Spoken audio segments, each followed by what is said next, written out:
Welcome to Big Ten Saturday Night, presented by Discover. And we welcome you to beautiful Eugene, Oregon for the first time ever here at Autzen Stadium.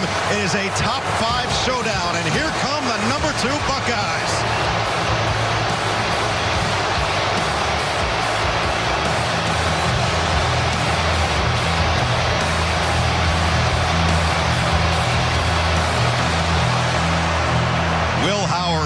Ryan Day and his team believe this is the year that they can get back to the top of the mountaintop and win a national championship. They're just looking to stay undefeated here today. We welcome you to the broadcast booth. Noah Eagle, Todd Blackledge, Catherine Tappan, Paul Burmeister, Terry McCauley. We've got a full house, and rightfully so. This place is packed. It's number 2 versus number 3, and realistically, there's only so much you actually need to say. But it's one side that it's natty or bust. They have that mantra. The other side that wants to prove they belong with the big boys in the Big Ten. It's going to be a great show. We've circled this game from the beginning. So have both of these teams, players and coaches. And what you're going to see today, 2 veteran, savvy transfer quarterbacks leading their teams, a plethora of future NFL talent on both teams, on both sides of the ball. But the formula for success in this game is going to be like so many games of this magnitude. Who's the most physical team? Who can win at the line of scrimmage? Who wins the turnover margin? And who is most efficient in the critical areas of the game? Red zone, third down plays, and even fourth down calls and execution will be huge today. It is, as mentioned, the first top 5 matchup in this stadium. It also feels like it's the first marquee matchup of the new iteration of the Big Ten. You add these 4 teams on the West Coast, and now here you have number 2 versus number 3, and the Ducks making their way to the field. You know this place is going to explode. It's going to be exploding, and they're going to hope that this crowd can be a factor, because Dan Lanning and all the coaches have said there are no weaknesses that we can find in this Ohio State team. So we have to get any advantage we can, and the Autzen crowd is hopefully one for them. Not necessarily the biggest stadium, but arguably one of the loudest in all of college football. And when this team takes the field, they are ready to do their part. High volume, high intelligence, and this matchup has all the makings of what could be a special finish to what has been a special week in college football as the number 3 Ducks make their way on the field.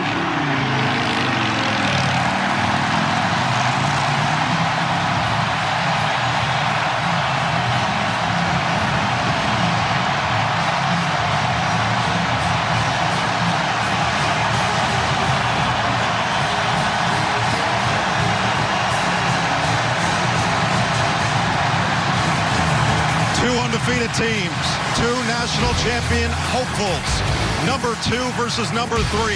It's the Bucks, it's the Ducks, it's Big Ten Saturday Night, next on NBC. A huge game this week, 2 versus 3, Ohio State at Oregon. There's just excitement when you step into this building, the traditions that exist in this conference. Ohio State's got it! There's always competitiveness on Saturdays that comes with the game. Jeremiah Smith, ladies and gentlemen. Are you kidding me? You want to play in the biggest moments. Dylan Gabriel right there, showing a little swag. It's something that, as a competitor, you dream of. You look for those big-time games. It's what football's all about. Elite matchup, elite weather day here in Eugene. 74, sunny skies, nothing but football weather as we get set for kickoff, and we send it to the 3rd and 4th members of our crew, starting with Catherine Tappan. Well, Noah, Ohio State players have not shied away from discussing the magnitude of this game. Quarterback Will Howard told me this is an environment we must overcome.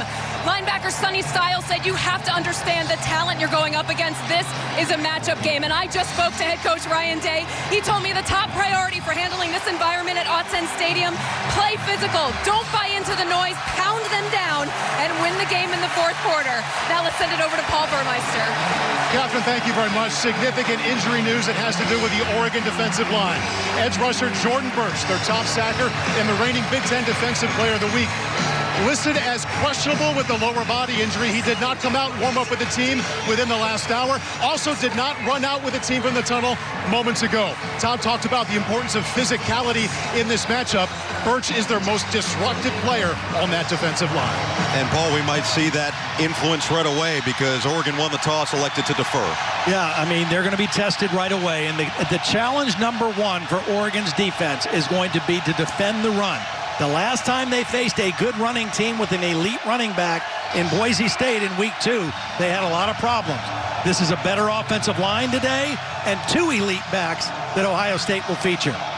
Both teams produce a number of touchbacks. That includes Atticus Sappington. You've got Abuka and Ballard back to return for Ohio State. Dylan Gabriel will watch on this first series as his fellow transfer veteran quarterback Will Howard will lead Ohio State to begin this top 5 matchup from Autzen Stadium.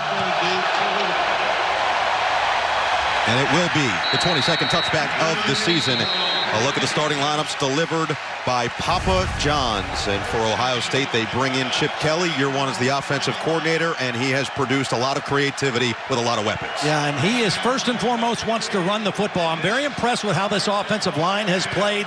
Seth McLaughlin, one of those transfer portal acquisitions, came from Alabama, was a starter for Alabama, and he has really solidified the inside of this Ohio State offensive line.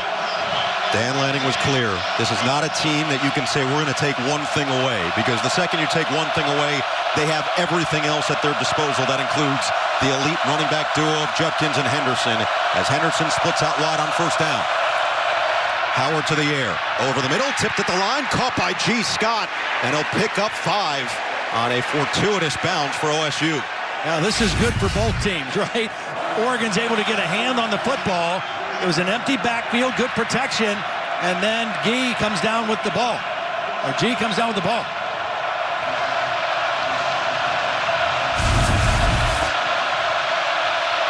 Officially listed at 2nd down and 4. Both teams talked about staying on schedule against 2 defenses that have played well. Quick throw, Jeremiah Smith, his first catch of the day, and he's going to navigate his way towards that first down marker. So the fabulous freshman with his early stat in this top 5 matchup, Will Howard, coming over from Kansas State. He has played in big games, and he mentioned loud environments don't necessarily faze him. He knows how to handle himself. Yeah, he's a very mature guy. We're going to see 2 quarterbacks almost identical in their experience and their numbers this year. He's bigger, though, than Dylan Gabriel. He is a big guy, can see over the line, and is an outstanding runner as well. Howard in the pocket to the sideline, incomplete, a little bit too tall for Carnell Tate against this Oregon defense. And so far, we've been looking out for number 1, Jordan Burch. Have not found him with this defensive unit that's looked a lot better, especially the last couple weeks. Yeah, I mean, they've been solid, and now without Burch, and who's a real leader, they're going to have to lean on Derek Harmon on the inside, a transfer from Michigan State, played very well last week against his old team. He's going to have to pick up some of the slack. Also, Jeff Bassa back full strength after battling an ankle injury for most of the early part of this season, is a big guy to have back. Still yet to go to the ground, and they will here with Henderson. And he spilled out. Short gain of 3. Jabbar Muhammad goes low and sets up 3rd and long. A lot of guys around the line of scrimmage. It was a condensed formation that time by Ohio State and allowed Oregon to get a lot of bodies around the line and able to stop it for a short gain. Big 3rd down play here.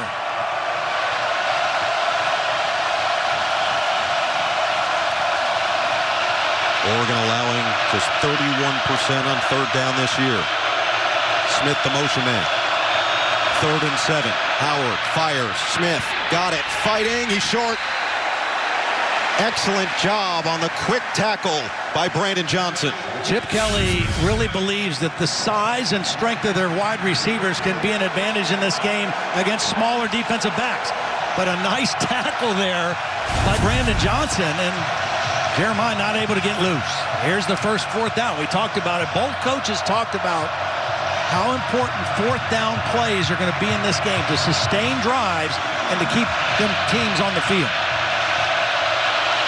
You've got the big body of Henderson, 5'10", nearly 210 pounds, physical runner. Howard's going to keep it himself, and he's got the first down and then some. Plenty of space to work with as he sneaks through and moves the sticks. He's 6'4" and fully 235 pounds, going right behind his fellow transfer center Seth McLaughlin, and easily picks up the first down. We've seen Jeremiah Smith get his hands on the ball. Emeka Abuka coming off a career-high 3 touchdowns a week ago against Iowa. Might be time to get him involved as well. Judkins to back, Howard to the air, over the middle, and it is fought for, ripped away by Oregon. but they're going to call that a first down. Kazmarek was the intended target. They'll give him the catch on a big gain down the middle. It's a perfect throw by Will Howard. And if he had control as he hit the ground, it can't be ripped out at that point. The question is, does he have full control? Terry, what do you see here? Yeah, Todd, I'm not seeing him get control right away. I think this should have been stopped for review. This is a big play. A gain of 32. Ohio State gets quickly to the line and ran the play to Judkins. It's a perfect throw. Beautiful ball placement. He's bobbling it on his way to the ground. Jeff Bossa was with him stride for stride, and the linebacker eventually came away with the football on the way up. Chip Kelly smartly getting to the line and getting the ball snapped right away before there could be a stoppage. Already feeling the comfortability from the fifth-year quarterback, Will Howard. And now Howard to the outside, Judkins. Room to work with a first down. Judkins out of bounds inside the 5. First and goal and a gain of 16. Tysheem Johnson, number 0, a safety, was on the boundary on the sideline and got tangled up with G. Scott and got knocked to the ground. And when he got up, he was facing the end zone and had no idea the ball was thrown behind him. And that's why Henderson was able to get so close to the goal line. 10th play of the drive, this opening drive of this big-time game. Yeah, and as Ryan Day told KT, the best way to take a crowd out is to be physical and move the football down the field. Beautiful drive to open this game. Howard keeps. Howard scores. Touchdown, Ohio State. What a start for the Buckeyes.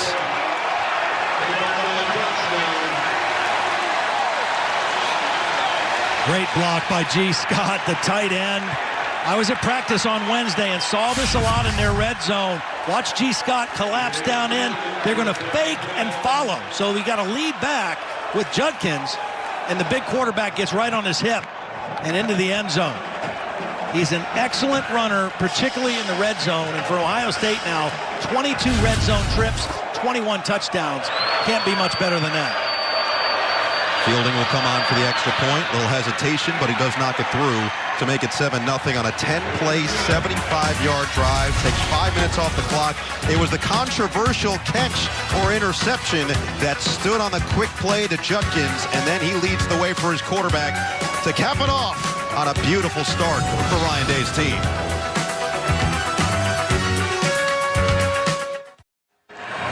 Good news for Jeff Bossa is that he's feeling 100% healthy. The bad news is he had an interception that looked like it should have been his, taken away. Terry McCauley, what'd you see on the play? Yeah, Noah, obviously we know this should have been stopped and looked at. But we never see the receiver gain full control. This is just a battle between players, and it's clear the Oregon player ends up with control long enough to complete the to perform that comment of the game on the ground. This is an interception in my mind. And they did not go back to review it. It was the quick play on the handoff to Judkins, and heads up. A lot of credit to this Ohio State offense for the way they operated on that opening drive. Fielding will send it away, and this will be another touchback for this Oregon offense. A look at the starting lineups presented and delivered by Papa John's. It's an offense led by a veteran quarterback. Once again, Will Stein, a younger offensive coordinator, and they've got a number of options themselves. They really do. They've got a great slot receiver in Tez Johnson, but I think Terrence Ferguson, the tight end number 3, can be an X factor for Oregon today. I mean, he's a matchup problem. He's an elite receiving tight end, 6'5", 265. He'll be a Sunday player. And he's a matchup problem for this very stout Ohio State defense. He's also built a quick rapport with his transfer quarterback, Dylan Gabriel, coming over from Oklahoma. As Todd mentioned, nearly identical numbers to Will Howard on the other side. A lot of motion, including with holding, but they're going to hand it off. Jordan James, reversing field, slips a tackle. He turns a negative into a positive and picks up 4. Tui Moloau has to come from behind. Now, the strength of this Ohio State defense is their front. They have 2 powerful edge rushers, but I think their 2 inside tackles are the best part of their team. Go tempo, quick throw to the outside for Evan Stewart, and he'll fight forward to make it 3rd down and 1 for Dylan Gabriel in this Oregon offense. Gabriel, a calming presence, but he also brings this confidence and swagger to this team. Yeah, I mean, he has more starts than anybody in college football ever, right? And the guy has played in 3 different programs and played well. And he's a natural thrower, throws a very catchable pass, and the most accurate passer in all of college football coming into today. Reading the defense, he'll take it himself and keep the legs churning. He's got the 1st down.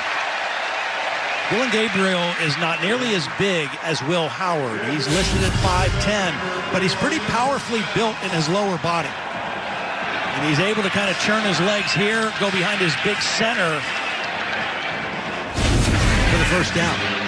Some early pace reminiscent of when Chip Kelly was the head coach here at Oregon. Yet to huddle on this opening drive. Gabriel, the southpaw, delivers, and it's incomplete. Broken up by Caleb Downs as he was looking for that tight end Ferguson.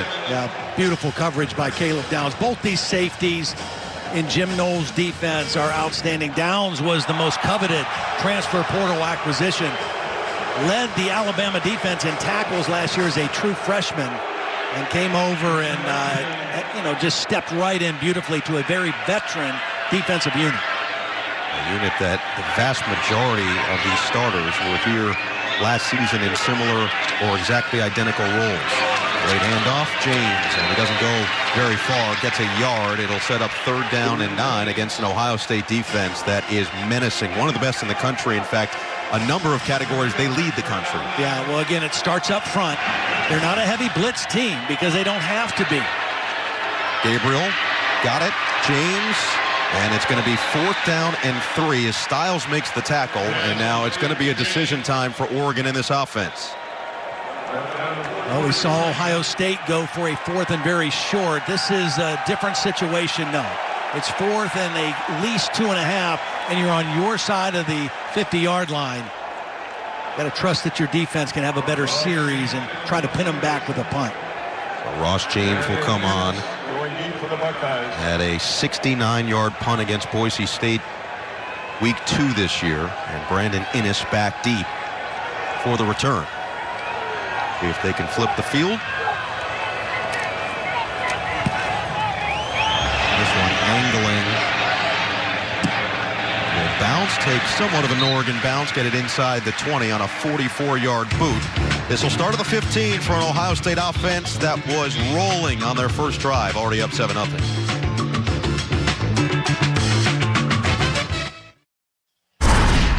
This look at Jeremiah Smith is brought to you by Cadillac. I mean, there's only so many superlatives that you can use before you run out with Jeremiah Smith. He's come in as a freshman, dominated. 6 receiving touchdowns, tied for the most among FBS freshmen, first true freshman in school history with that type of number in 5 straight games to start his career. And you look at the explosive plays that he can help develop for this offense. Then you start putting him in all-time categories with a guy like Chris Carter, and he is on pace to not just break, but shatter his true freshman records at Ohio State. He has meant so much to this program, and Ryan Day was most impressed with how physically ready he was when he stepped on campus to take the beating of a full season. We've already seen it with a couple of catches on their first drive. Judkins and Abuka in the backfield on 1st down. And they will hand it off. Abuka off the edge. That's across the 20. It's a 1st down run of 12. And you see the unselfishness of Judkins, right? I mean, he hasn't even had a carry in the game, I don't think, but he's the lead blocker for Abuka. And this is a team that they are all in together on what their vision and what their goals are. Chip Kelly really felt like they could attack the perimeter of this Oregon defense. That's about the 3rd play we've seen, either running or quick passing to the perimeter because of the size and strength of their receivers and the way they block outside on the perimeter as well. Another efficient start for Howard, 5 of 6 after a combined 19 of 19 to start the last 2 weeks. This time he gets away from a sack, and he will lob it out of bounds. Uiagalelei came on the pressure and forced Howard out of the pocket quickly. Uiagalelei, one of those young edge guys. They got a pair of true sophomores playing on the edge. Nobody accounted for him, and Howard did a nice job of getting away from a free rusher.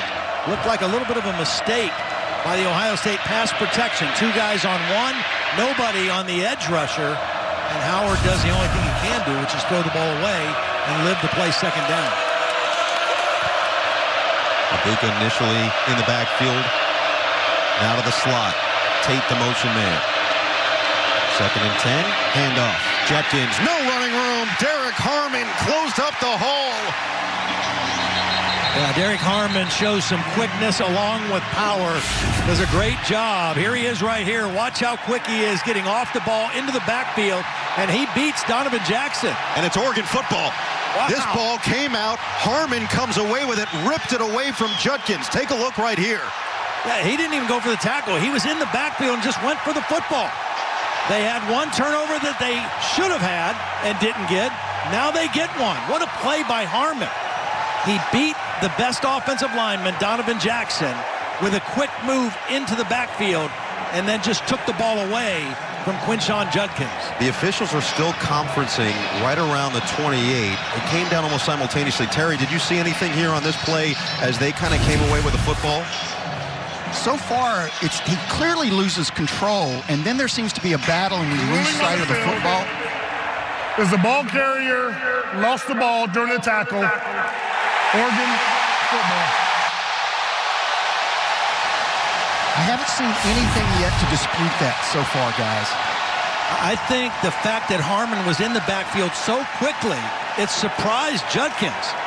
And then Harmon just didn't even worry about trying to tackle the ball carrier. He just tried to go get the football.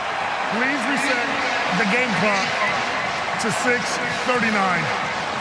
Well, last week, as impressive as Ohio State was in their win against Iowa, they only had 7 points in the first half. They were a slow starter, and turnovers were a part of that. They had an interception and a fumble by Jeremiah Smith, and now a short field The previous play is under further for the review. Oregon offense if this play stands. And they will take the time to take a few extra looks at this fumble from Judkins. A mistake he does not normally make. Harmon maybe comes up with a massive play here in the first.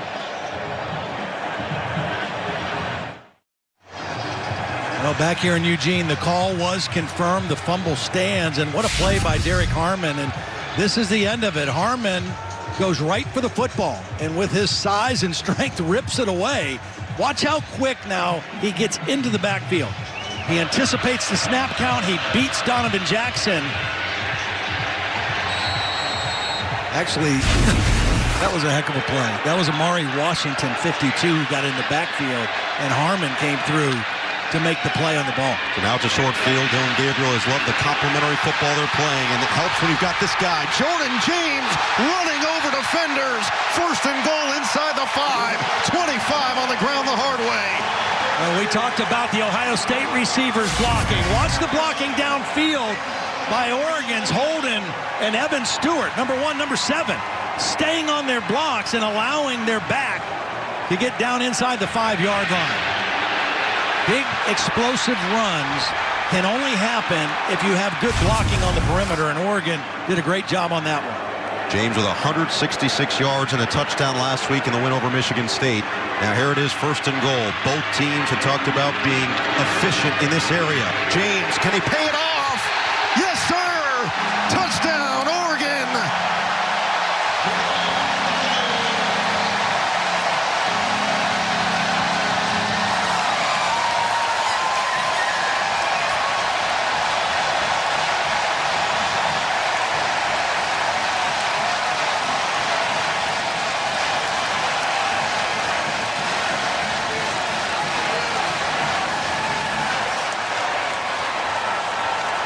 They capitalize on the short field from the fumble. And now this Oregon offense initially looked like they were going to stay on. They'll quickly shift back into the extra point.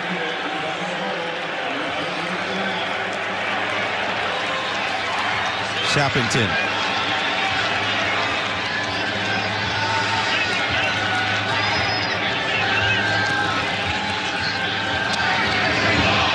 Oh, and a botch snap. Looking to get away. Toss it, picked off.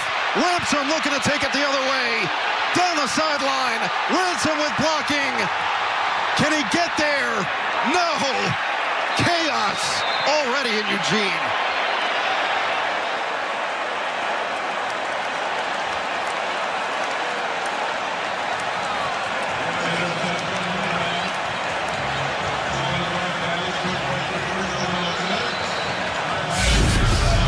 Well, you'd like to think this is automatic. It was a good snap, just a bobbled hold. There was the snap from Luke Basso and the hold by Luke Dunn. And then Dunn tried to make something happen. Ransom was right there, and at a moment looked like he was going to take it the distance for 2 points.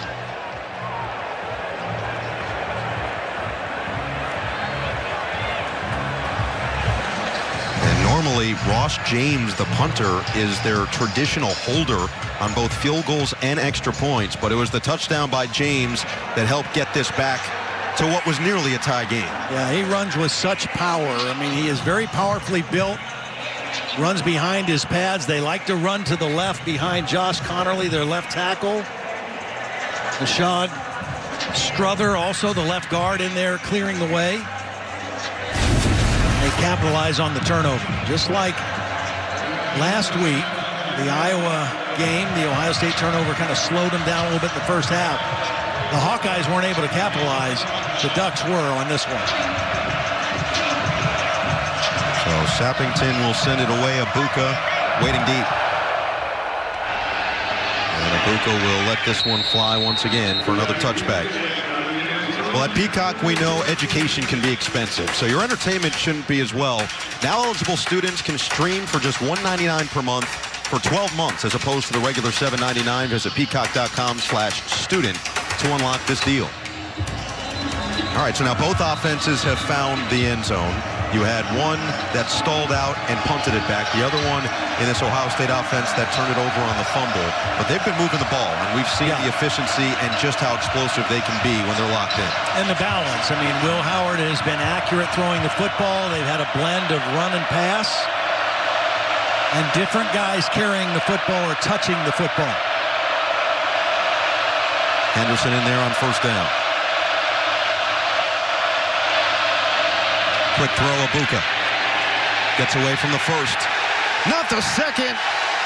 Engulfed by Jamari Caldwell, the big 6'1", 340, and he moves like he's got maybe 100 pounds off of him. Well, Brandon Johnson, number 3, made the play. He doesn't get the tackle, but he slows him up enough to allow help to come from the inside, and Caldwell is there to finish him off.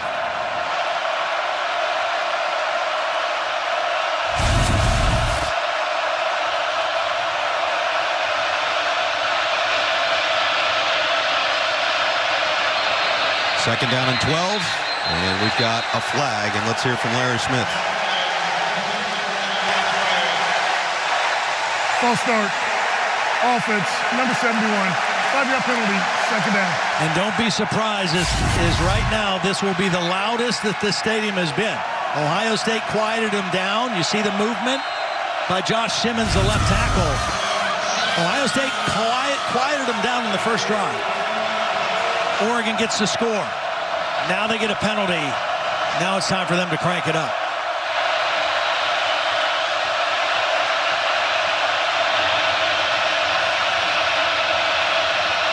Play clock down to 5 on 2nd and 17.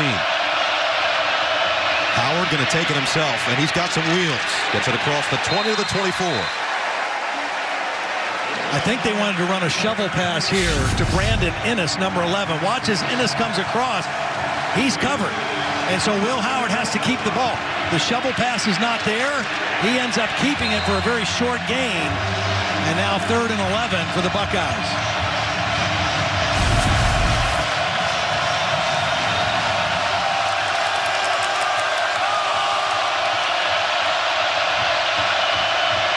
Packed house at Autzen Stadium. Ready for this 3rd and 11. And another penalty. That's 2 false starts on this possession.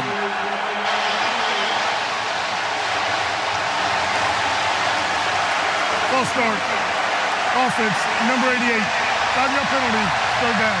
G. Scott, the tight end. You know, every team practices with crowd noise. I was at Ohio State's practice on Wednesday, and they were cranking noise in. Just a little bit of a flinch. And you just have to really try to concentrate, and if you can't hear it all, you have to watch the football. You have to look in and keep your eyes on the ball and not move until that ball moves. There's a reason that Oregon has won 31 of 32 games in this stadium. Play clock down to 2. 3rd and 16. Quick throw. Howard with a completion. Abuka, nowhere to go. Kobe Savage, 4th down. Kobe Savage, very familiar with Will Howard. They were teammates at Kansas State. Both transferred to different places, and these smaller defensive backs are doing a pretty good job tackling on the perimeter. Ohio State trying to get the ball quickly to their bigger receivers, and Oregon is stepping up to the challenge out there in the last couple drives. So Joe McGuire, the Australian sophomore, will come out to punt, and will be Tez Johnson, who is incredibly dangerous and dynamic with the ball in his hands, back to return. He had a touchdown of 85 yards on a return against Boise State. The play clock ran out, and they do whistle it dead. Delay a game. Kicking team. 5-yard penalty. 4th down.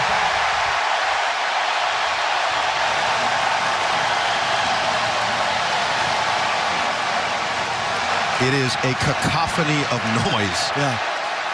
And the one thing you brought up that was interesting is the guards and the center maybe can hear. Yeah. But once you get tackles and beyond, that's where it really gets tricky. Yeah, and all it takes is a little flinch, you know, and if you're going on a longer count or trying to check at the line of scrimmage, it becomes even more difficult. 3 penalties on this drive against Ohio State, and now Johnson waiting back. Will bring it in on the fair catch at the 41. A 41-yard punt, and good field position for the Ducks once again. Oregon's defense finding its rhythm after the first drive. The turnover and the stinginess. Will Howard trying to figure it out in this battle.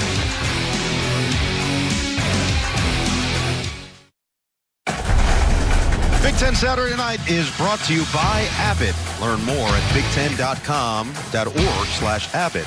By Genesis Motor America, learn more at genesis.com. And by Progressive Insurance, the right call for your home and car. Well, these teams have played 10 times before. This is the 11th meeting. Ohio State leads 9-1, and one of those includes the 2015 National Championship game. Number 4, Ohio State over number 2, Oregon. Our own Joshua Perry, a big part of that team as a captain. And the Buckeyes with another national championship to their name. So Oregon has gotten the crowd back involved after the fumble. They get the touchdown, and now the defensive stop with a chance to pull ahead for the first time. Tez Johnson coming out of the backfield. They got to find a way to get him involved. Gabriel looking that way, instead set up the screen. It's Ferguson, the tight end, and he just barrels over Jordan Hancock to pick up 4. Nice idea. Try to use Johnson as kind of a decoy on that and slip the screen to the tight end. Ohio State reacted pretty quickly. James stays in there, play action pass. Gabriel throws, middle, open, Stort's got it. Big gain deep in Ohio State territory.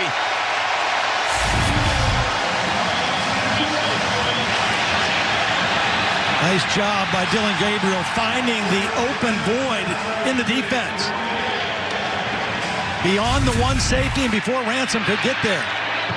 They got this play off quick, and there was a 3-edge rusher as Holden will get it back to the line of scrimmage and out of bounds. Now there's a flag down. It almost looked like the center snapped it before anybody else was ready for it.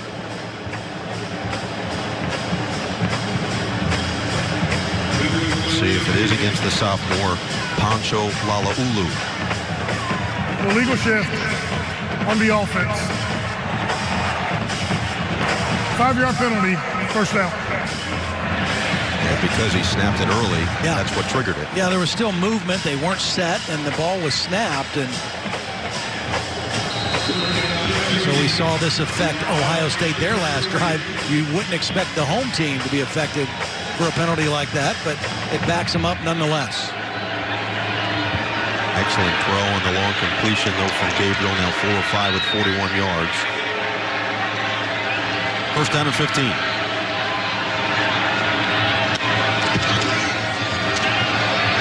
James up the gut. Just keeps those legs churning. Gets it past the initial line of scrimmage to the 26-yard line. Yeah, he's coming off his best game as a running back. 24 carries, 166 yards last week against Michigan State.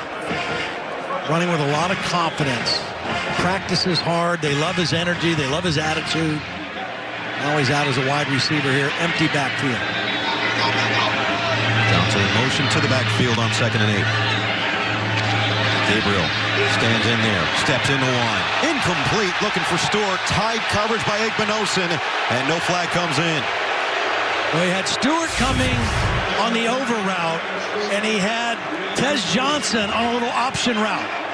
Looks like a lot of grabbing and holding there. Igbinosun gets away with it here.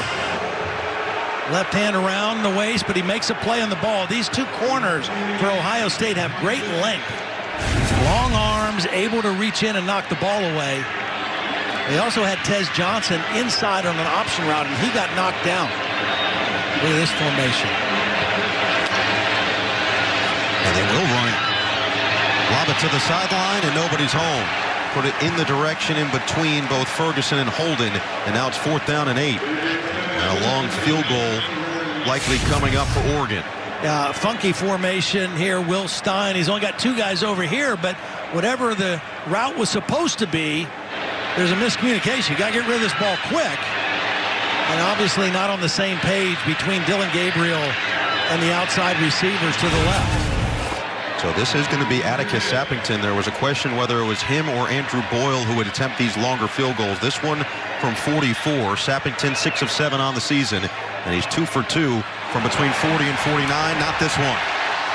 Wide right.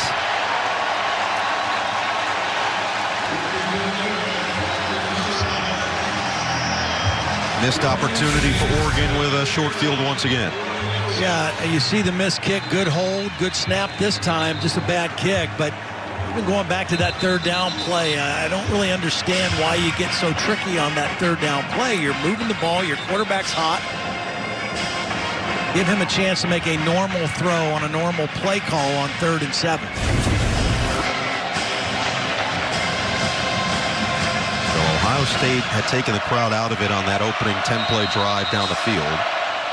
Oregon got the crowd back involved with a fumble. Now can Ohio State settle back in offensively after the turnover and the penalties pushed them backward on the last one. Henderson through the hole. Henderson, big gain. 1st down.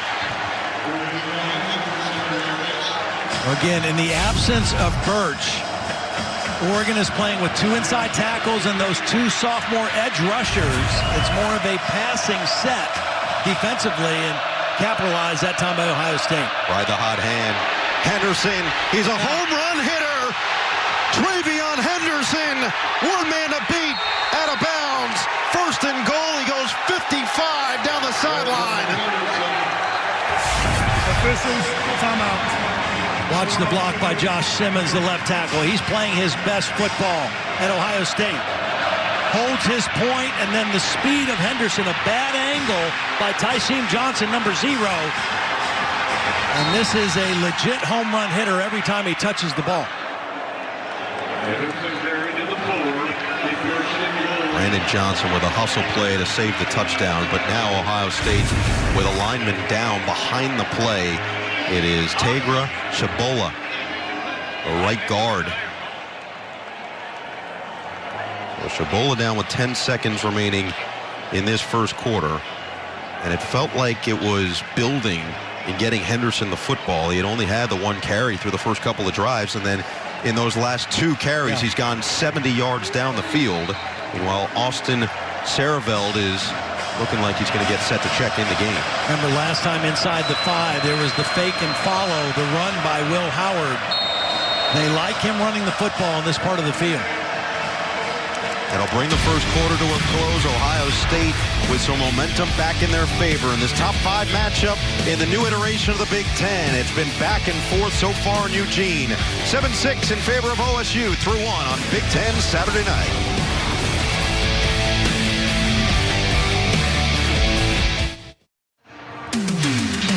Aerial coverage brought to you by Ford. Well, Ohio State is loaded top to bottom on both sides of the football, and that includes the backfield. Running back duo of Henderson and Judkins, two of the more decorated running backs in the entirety of FBS to this point in their careers, and they've really had to get comfortable with one another. For more on that, we go down to Catherine Tapp. Yeah, Judkins said it's been super beneficial to learn from TreVeyon Henderson. He told me Trey knows the culture of OSU and everything about it. He's been through the highs, the lows with the program. So I'm embracing everything that he's told me and taught me about this school. From the on-field standpoint, he said I try to implement what he knows into my game, and also I try to teach him things as well. We help each other on and off the field. We have a great relationship, and he was extremely positive about playing with him on this team this season, guys.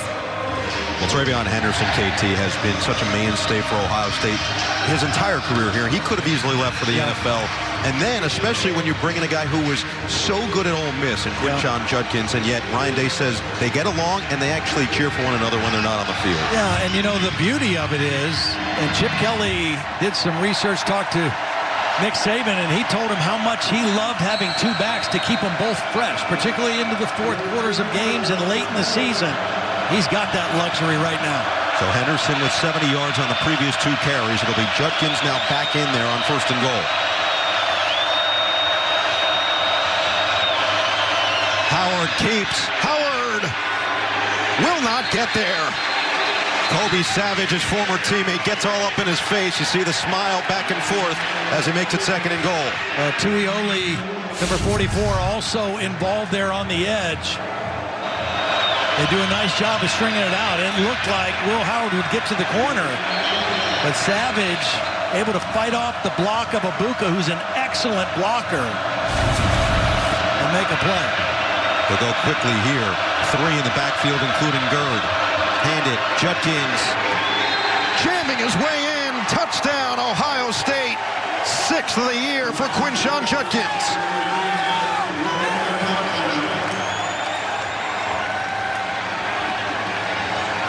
Yeah, Patrick Gerd had got the key block on that, did a beautiful job of coming out of the backfield. That one looked like a throwback and a tribute to Woody Hayes coming into the full house backfield. But watch this block leading the way for Judkins.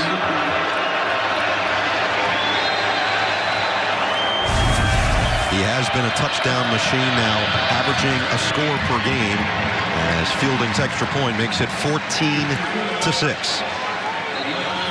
Well, this team just has so many weapons and the ability to explode at any time. Couple slower drives, and then TreVeyon Henderson with back-to-back runs. Only one carry before this. 2 explosive runs, and all of a sudden, Ohio State is down inside the 5-yard line, and then they pay it off with his sidekick.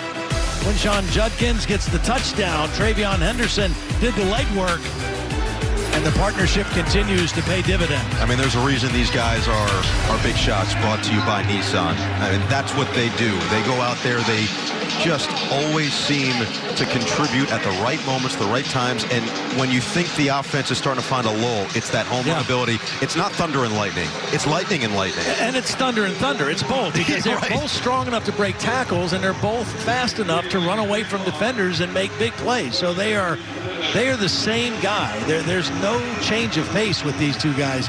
They're the exact same type of running backs. Fielding will send it away to Whittington, who also had an impressive return week 2 against Boise State. Special teams have been a spark plug for Oregon, but not this time, as Whittington lets it sail into the end zone. Don't miss St. Denis Medical, an all-new comedy about Oregon's 3rd best medical center. From the network that brought you The Office, St. Denis Medical premieres November 12th on NBC and Peacock. A great look at the United Cam as Dylan Gabriel and this Oregon offense come back on the field. Gabriel just 4 of 7. He's been the most accurate passer in all of college football to this point of the season. They still have not found a way to get the ball to Tez Johnson. I think that's the one matchup going against the nickel. Jordan Hancock, number 7. That's the one matchup that Jim Knowles was most concerned about coming into the ball game. Johnson, the motion man. James, the back. Now Holden. Oh, tough snap. Gabriel does get to it. Fires on the run. James. Or make it Johnson with the catch. He's actually going to lose yardage on the play. Well, second bad snap we've seen from Lala'ulu. And behind the chains again against this very tough Ohio State defense. It's a defense that's #1 in scoring in FBS, giving up just 10 total points in the second half this season. They get stronger as the game goes. All-Americans at every level. Play action pass, Gabriel in the pocket. That's a deep ball down the sideline. Stewart takes the top off. Dragging his way down the field. Burke couldn't bring him down. Stewart gashing once again. Stewart is the speed X. He's the guy that can do this. Working against the best, that little stutter step throws Denzel Burke, the best cover guy on this Ohio State defense. And you see the breakaway speed by Stewart. This play was changed at the line of scrimmage by Will Stein. And a whistle. They will stop this before the play. You know, it's interesting. Oregon's offensive coordinator, Will Stein, is on the field. Most offensive coordinators are in the box. He likes to be on the field, and he makes a lot of checks. The ruling on the field is confirmed. We're looking to see where the runner stepped out of bounds. Well, Stewart did a great job of playing through the bear hug of Denzel Burke. Wow. The question is whether or not he did keep his footing in bounds all the way for 69 yards. But it is interesting. You just don't see that very often with an offensive coordinator. Take another look here. It's good there, good there. Seems to be good there. And keeps it rolling. If it does stand, it'll be the longest play from scrimmage this year for Oregon. He does a great job of staying in bounds with a guy draped all over him. And you see the strength of Evan Stewart. Protects the football and drags for extra yardage. But Will Stein, that play was changed at the line of scrimmage. You could see them pause and look to the sideline. They saw something they wanted in the coverage. They called for the hesitation move by Stewart, one-on-one on Denzel Burke, and it paid off. The ruling on the field and the spot of the ball have both been confirmed. First down. Yeah, see, there's the check. So they gave the fake count. They changed the play. They had off coverage to their fastest receiver, and they got the big play. Stewart has 3 catches, 101 yards, including that last one to set up first and goal. And that's what he does. They said he still needs to develop in other areas, but he can take the top off the defense. A vertical threat for Oregon. And off on first down, and Tui Molowau gets in there immediately to wrap him up. He just read this play. They tried to pull a lineman, a guard, to pick him up, and he was too quick. The guard just totally whiffed. Watch Tui Molowau beat the guard's block and into the backfield. These two edge guys, JT and Jack Sawyer, are excellent run defenders. Second and goal, Gabriel fires. Gabriel on target. Touchdown, Evan Stewart. There is a flag down.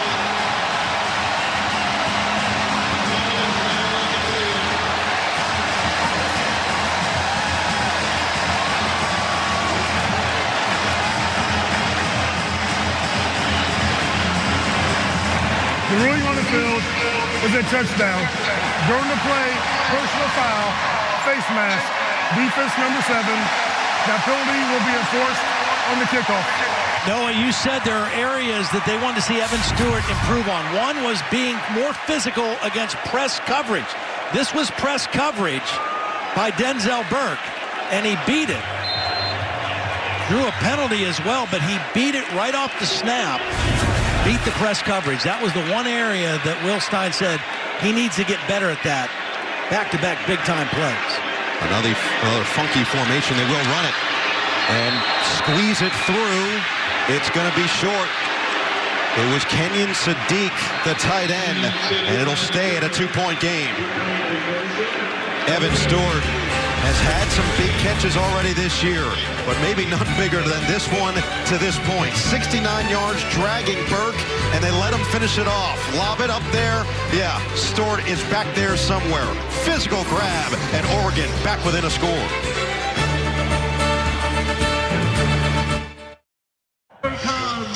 With Discover, every fan earns cash back on their game day purchases. Discover, the official card of the Big Ten. Well, normally it's Friday Night Lights for us. This one Thursday night. Churchill High School defeating North Eugene 34-0. Big-time win for Churchill.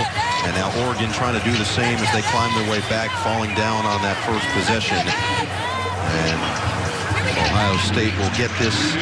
It's going to be a kickoff at midfield because of the penalty on the touchdown. There's that face mask 15 yards, so you've got to imagine that another touchback in all likelihood is loading for Dan Lanning's team.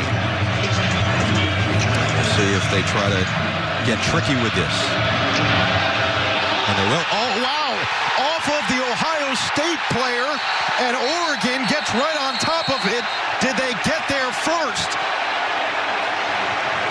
That was outstanding work. I don't know if they did this on purpose or not, Noah.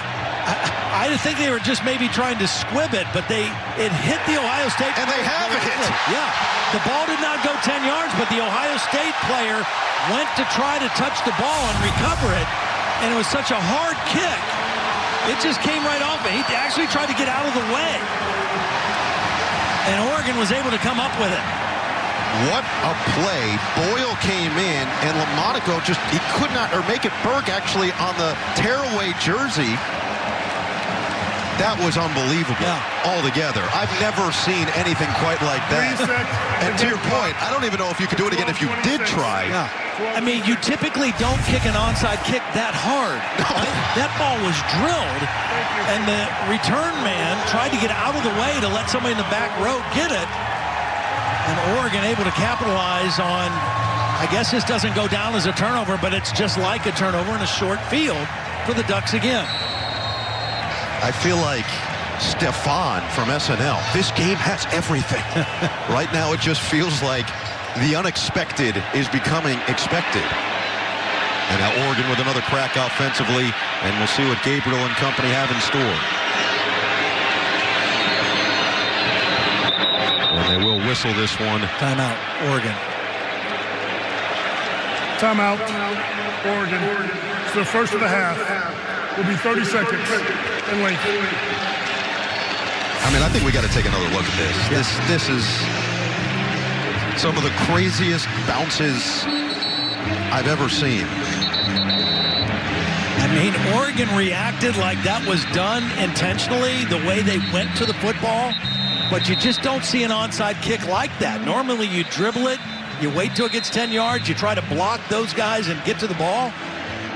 That time the Ohio State returner was trying to get out of the way, and it hit him and came back towards Oregon. Roger Saliapaga, tight end, freshman. He actually has been a special team standout all year. They've loved what he's brought to that unit. And this is a team that's used special teams, including that Boise State game, as a spark this season. Now it's Gabriel with time over the middle, on target again. This time it's Holden in stride, and he brings it to the 10. This starts with Dylan Gabriel being able to field a high snap. Another bad snap. Gabriel fields it. Then it's excellent protection. The back stays in to help. He's able to step up in a clean pocket and deliver the deep in route for a big gain. Dylan Gabriel, you knew, was not going to be fazed by a big game like this, big atmosphere. He led his Oklahoma team to the win in the Red River rivalry last year with a minute 18 to play over Texas. And off for James, and he'll lose a yard. A nice play by Caleb Downs. When these two safeties, Downs and Ransom, they play so downhill. In this Jim Knowles defense, those guys have to fill the alley and get really involved in the run defense. They're both excellent tacklers. Now there's a penalty down, and some jawing back and forth. Looked like Big Benosin is upset with the officials along the side. So we'll wait for the call from Larry Smith to get some clarity. Flagrant, unsportsmanlike conduct. Offense number 1 for spitting on an opponent. Number 1 is ejected from the ballgame. Wow. Oh, my. Trayshawn Holden who is one of the leading receivers of this Oregon team, has just been sent away from this game for spitting on Davison Igbinosun. I mean, why? It's the biggest game of the year. Why even do that? You're such a valuable part of this team, and now you have hurt yourself and your team. Just no excuse for that at all. This is an Oregon offense already playing without Gary Bryant Jr., who's trying to work himself back from injury at that wide receiver spot. We've seen Stewart have some big catches, but Holden just had the huge 32-yard gain to get them into a goal to go. I mean, I get the back and forth, the jawing, but that is just ridiculous. I wondered if that was it, the way Igbinosun was coming over the sideline, rubbing his face and asking for a towel. Unbelievable. So now 2nd and goal from the 25, and James just trying to get some of it back. We'll get it to the 22. Already had a missed field goal from 44 yards out, although you wonder if Boyle would come in there as Holden makes his way off the field, and that'll be the last we see of him tonight.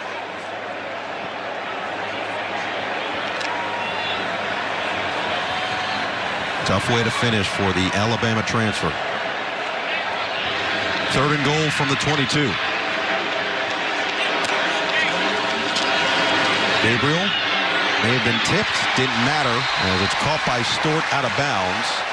It'll get it back to the 9 and make it a much more manageable field goal. Yeah. Well, needless to say, Evan Stewart is going to have to continue to step up and be a bigger part of this offense. Already now his 3rd catch, I believe, and that was a good one just to get, or 5 receptions just to get them into this range. Got 124 yards in this game. I mean, Tez Johnson has a catch and it's -2 yards. Meanwhile, Terrence Ferguson just 1 catch for 3. It'll be Atticus Sappington who missed from 44, this one from 27, to put his team up for the first time here today. James the holder this time, and he drills it. Oregon capitalizes on what was a pseudo onside kick, but they lose one of their biggest weapons, now up by 1.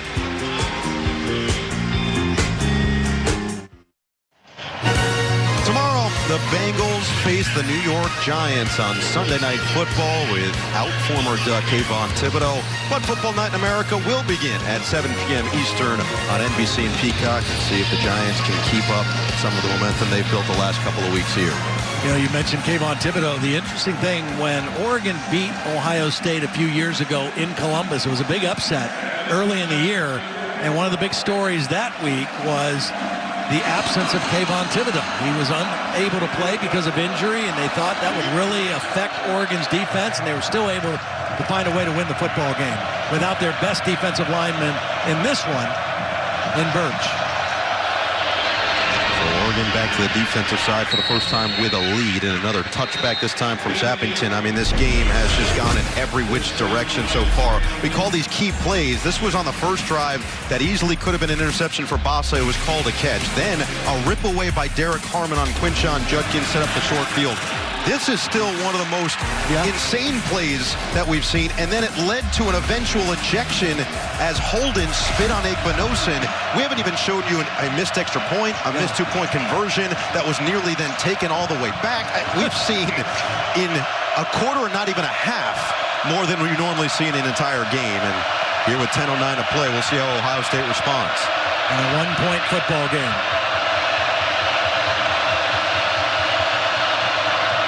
Henderson, not this time, denied at the line of scrimmage.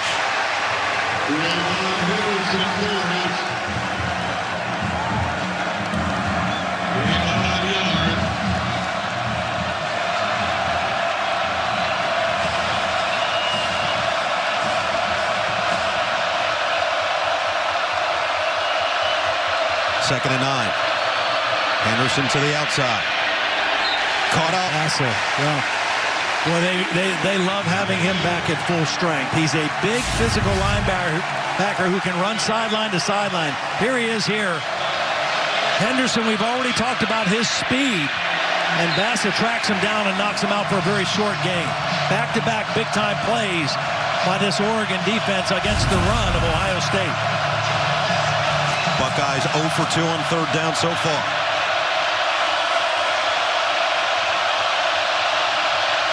Jeremiah Smith by himself at the top of the screen. Matched up with Jabbar Muhammad. Howard, wide open. G. Scott down inside the 40. This is a great route by G. Scott. We talk about these wide receivers.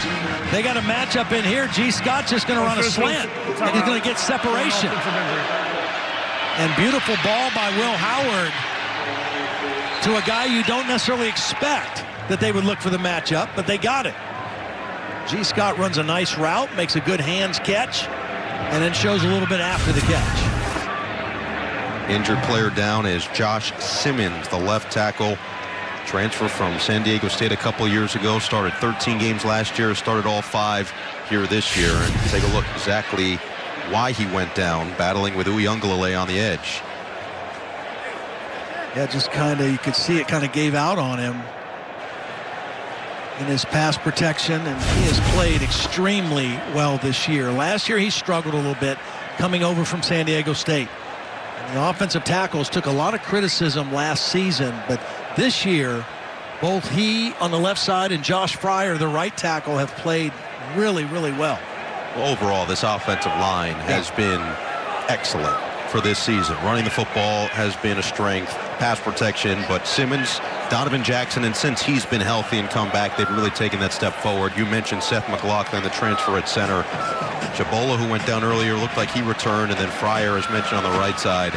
But this would be a tough loss as they're going to get a cart, too. I mean, the way he went down, it just looked like that knee kind of gave out on him. And that's going to bring Zen Mahalski, number 65, into the game at left tackle.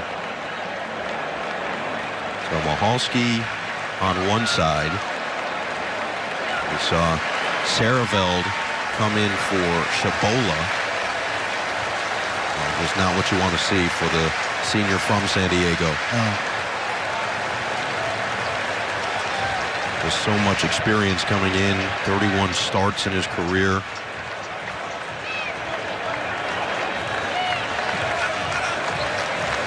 Simmons will make his way back.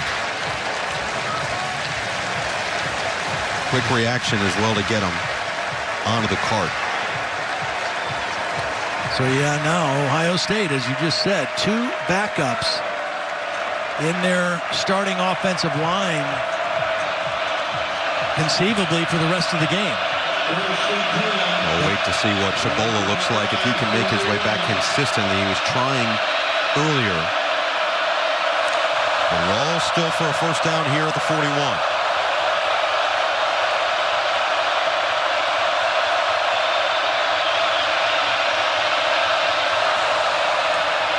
Howard feeling the pressure. Harmon couldn't get there. Howard gets away. It's Henderson on the dump down. Henderson turns it into a 3-yard gain. A really good job by Will Howard avoiding the sack, avoiding the negative play. It's well defended by Oregon. You're going to see the strength of Will Howard. He gets away from Harmon. Quickness, and then just dumps it. Just gets something out of the play, which he does, to keep the drive alive. This was one thing that Seth McLaughlin told us about Will Howard. Because of his size and his athleticism, he can shug away some of those free rushers, and he did it there. Counts as a rush for Henderson. This time it's Judkins exploding through the center, and make it 3rd down and short.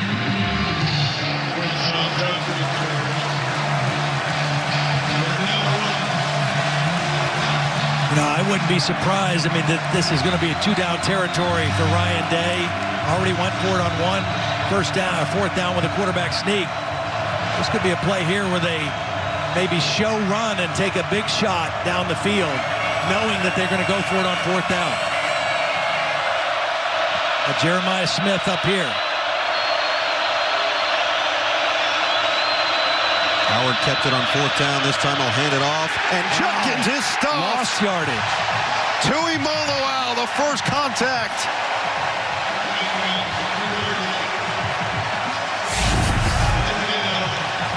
What a great play by Uyunglele. Watch him get in here, get into the backfield, and slow Judkins down. And then they're able to finish him off. What a short yardage play. Now it's 4th and even longer. 4th down and 2. Howard kept on the first 4th down.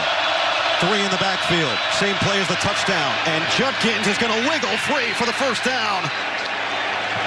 Same side, same player, same result. Yep, same lead blocker, 2 guard. And we said they're lightning, and they're also thunder and thunder. This is a get your nose dirty, get in here and run behind your pads and fight for extra yardage and get the first down. It's not flashy, but it's effective, and a new set of downs for the Buckeyes. So 2 for 2 now on 4th down for Ohio State. Did it on the first drive. It resulted in a touchdown. Can they cash in here? And a timeout called by Oregon.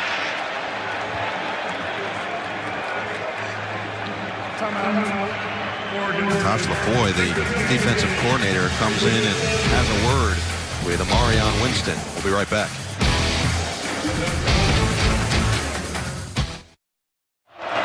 Back in Eugene, a place where Chip Kelly had great success as a head coach, really took this program to a new level and revolutionized the game in a lot of ways. I had a great time visiting with him on Wednesday, and he told me about a system he uses with his quarterbacks called CLC, Cognitive Linguistic Coding.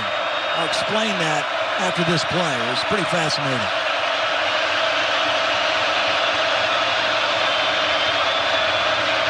Handoff Abuka on first down, using his blocking and spun down for 6.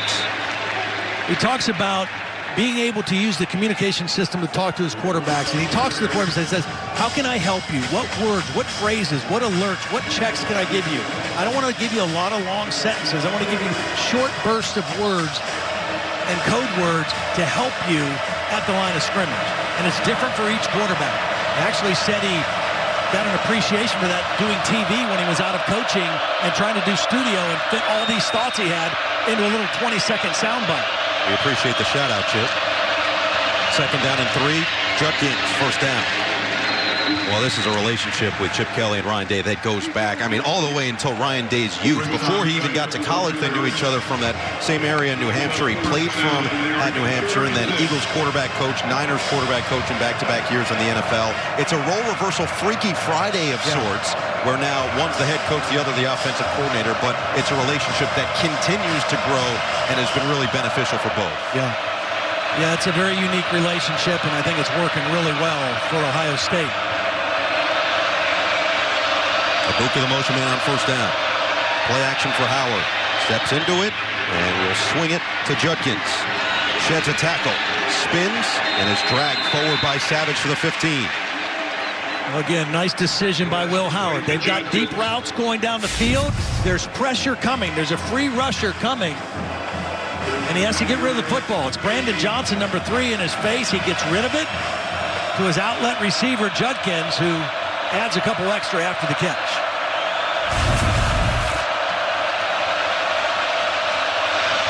Howard rifles. He was looking. They just throw it up to him and see what happens. He has a knack for holding a defender off with his left hand and reaching up with his right hand and making one-handed catches. Good coverage. He gave it a shot. He's been successful at that the last 2 weeks. And that time it was incomplete. Jeremiah Smith, a big reason for this success. 23 touchdowns on 24 trips into the red zone. They have scored on all 24 of those trips. And 2 rushing touchdowns tonight to pad the stats. Under 4 to play in this first half. It's Howard looking sideline. Open, Abuka, touchdown! Perfectly delivered, and Abuka right there again for the Buckeyes. He had 2 guys wide open on this play, a real mix-up in coverage for Oregon. He had the tight end G. Scott wide open as well, right in the middle of the field. And Abuka, who had 3 touchdowns a week ago, just goes unaccounted for on a little out and up. Safety was late, way late, getting over there. But watch, Will Howard could have had this right here as well. Wide open the middle of the field. But he knows what he's got with Emeka Abuka. And they connect for a touchdown. Fielding's extra point makes it 21-15. Sixth receiving touchdown of the season. 4 of them have come in the last 2 games for Emeka Egbuka, now 20 in what has been an illustrious career in Columbus. Yeah, beautiful throw, great read. Remember, it was set up by the dump down to Judkins, not taking a negative play. He also avoided a sack earlier in this drive. And then he finds a guy he has great trust in.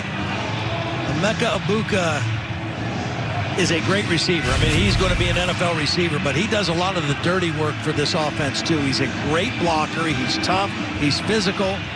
Last year, he played through injuries almost the entire season. Didn't have the production that he had the year before, but he's off to another great start this season.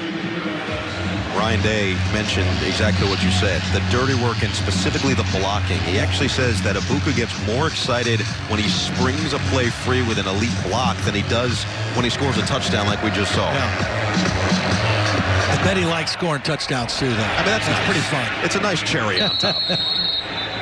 This has become wide receiver U, and it's hard to argue in the last 5 years what they've done in the NFL. Paris Campbell, a second-round pick. Terry McLaurin, a third-round pick. And then the string of first-rounders. Wilson, Olave, Smith and Jigba, and Harrison in 3 consecutive drafts. They have produced 4 first-round receivers, and that's the other thing Ryan Day told us this week is that guys like Emeka Egbuka, they care about now passing it down to that next generation, the Jeremiah Smiths and beyond, the Carnell Tates, who they believe is going to be an outstanding NFL player himself.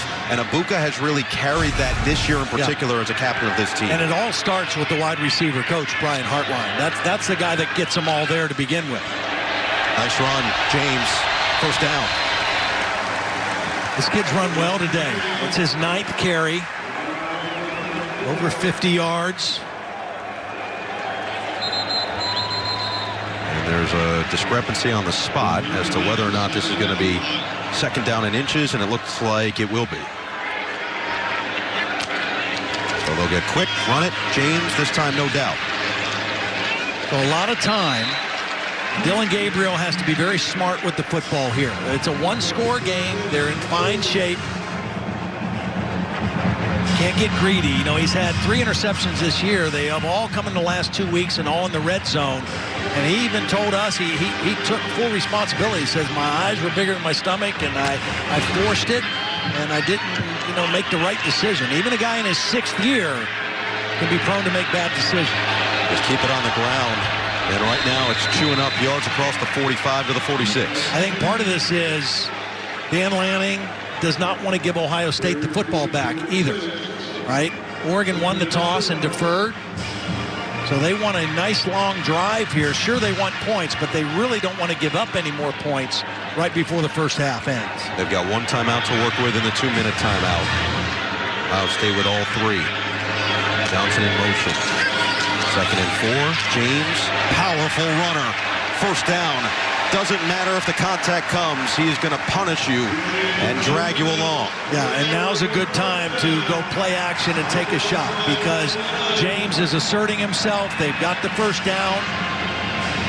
Still got to find a way to get Tez Johnson involved. He's too good of a player and too important to this offense.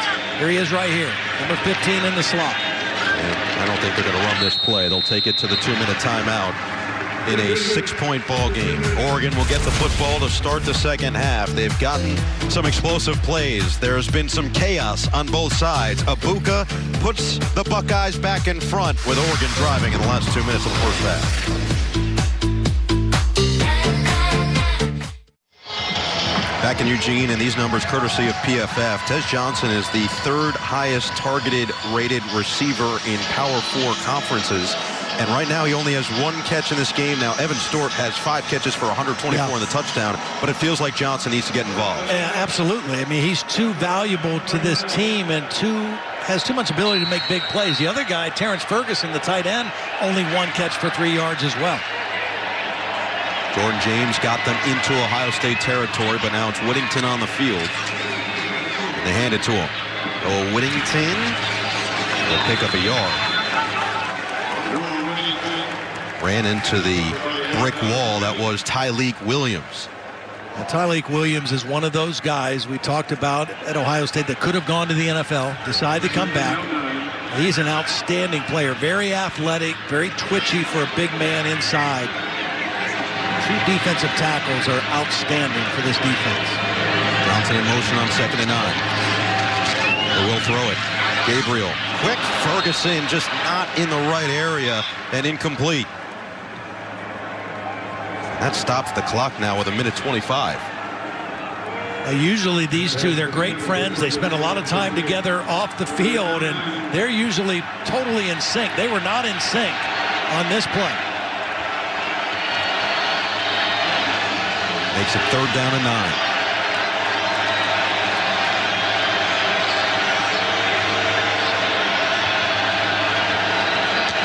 Miscommunication from Ohio State defensively. Gabriel looking to take advantage with a deep ball. Again, separation. Johnson in the bucket.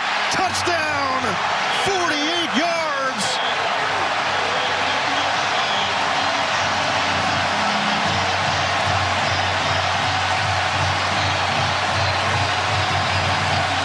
It's Tez time at Autzen Stadium.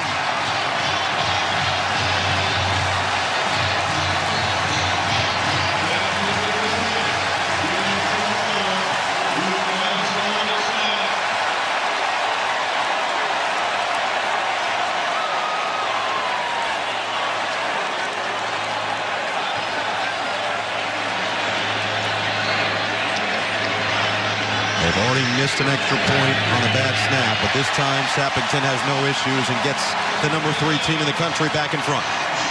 They've tried to get Tez Johnson loose. They put him in motion. They've shifted him.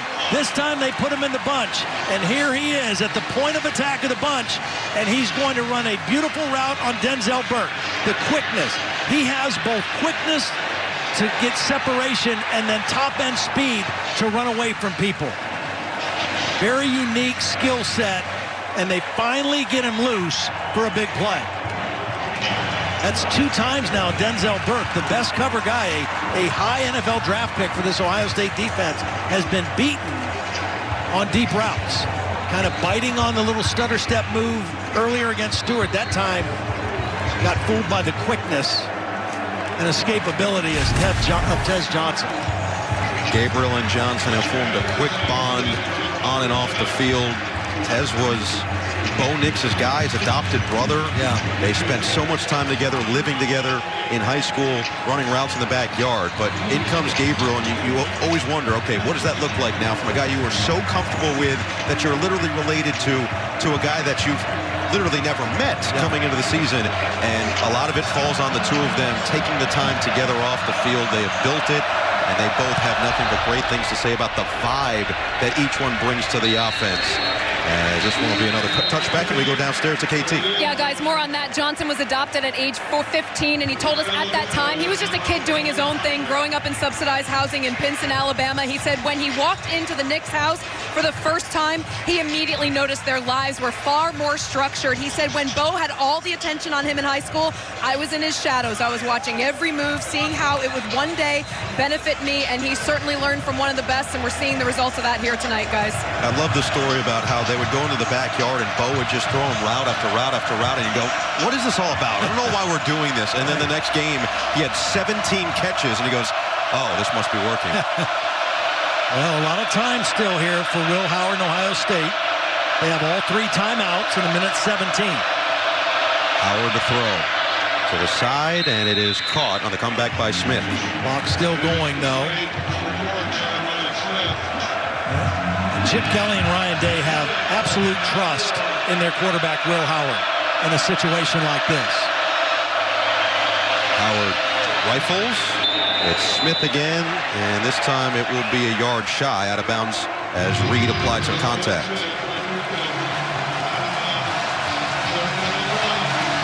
Well, you can run the football here if you want. I mean, you've got the timeouts. You're under a minute, but it's critical that you get the first down here.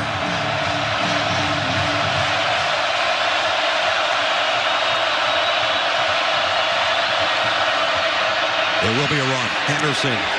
Not there. Uiagalelei having a day. 4th down. Well, it started with Harmon.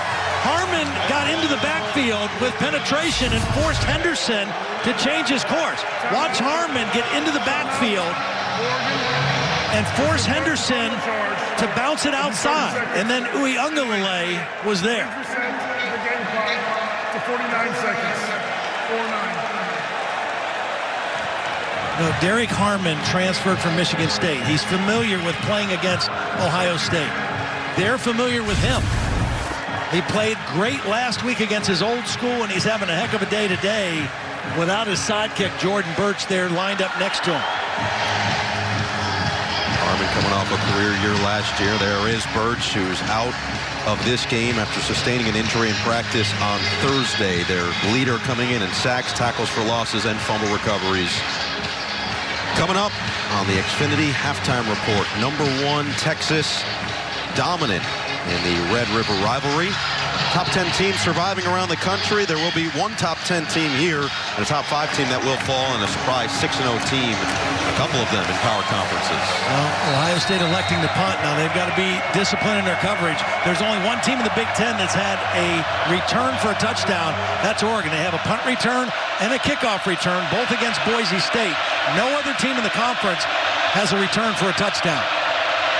Tez Johnson scored the touchdown on the reception. This time he'll try to do something as he'll call for the fair catch at the 30. And Oregon will have it with 44 seconds, no timeouts. Again, they get the football to start the second half. Yeah, I think you're very conservative here. I mean, you've got the lead. You've fought your way back into the lead. You're going to get the ball to start the third quarter. Because you have no timeouts, I think you run the football here. Now, Ohio State, they may try to use their timeouts, but I would trust Jordan James a little bit to get some yards here. 12 carries, 67 yards, and a touchdown here in the first half. Saw a similar situation with Iowa earlier today against Washington, where they ran on first down, and Caleb Johnson got it all the way within field goal range within one play. We're going to go to the air. Gabriel in the pocket, steps up, and will wisely run it himself, sliding down after a pickup of 4. Yeah, got some positive yardage. We talked about Will Howard being a good runner. Dylan Gabriel's a good runner as well. He doesn't run as much, and he doesn't do as much design quarterback run, but he's got escapability. Gabriel, incomplete, and now the clock stops with 17 seconds. That's 2 throws now in his last couple that we've seen Dylan Gabriel a little bit off. Again, coming into the game, highest completion percentage in college football.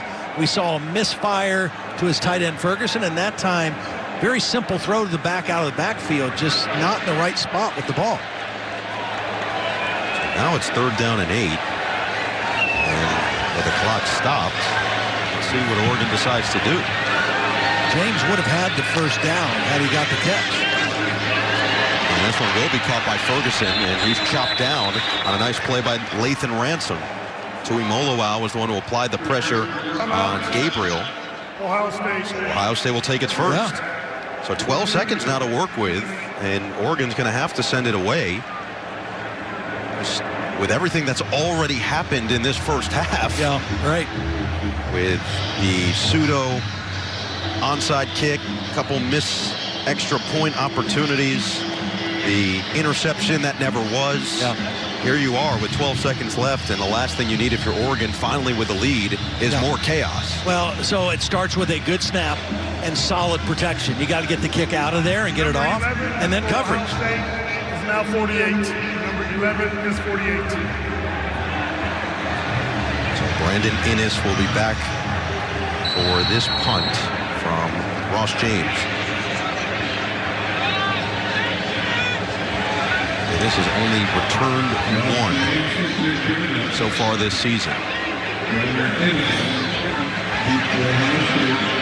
More shifting.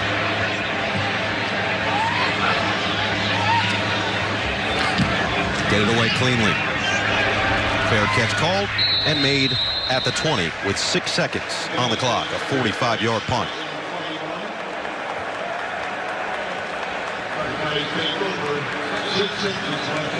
So Will Howard and company will come back on. We'll see if they try to maybe run the ball or just take the knee. But Tez Johnson comes alive with the big touchdown catch of 48 yards towards the end of this first half.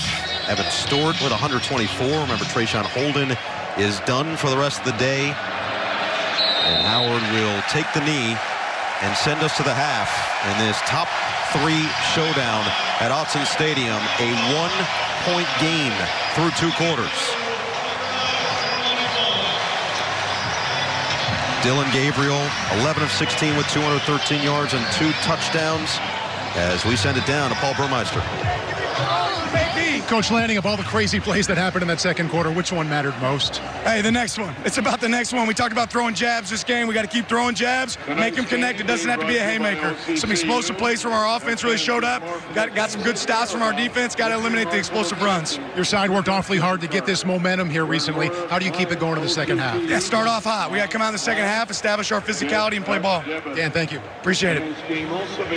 All right, Paul. Well, Dan Lanning has to be pleased with the way his team responded after Ohio State took the football, went right down the field, and got that early score in the first quarter.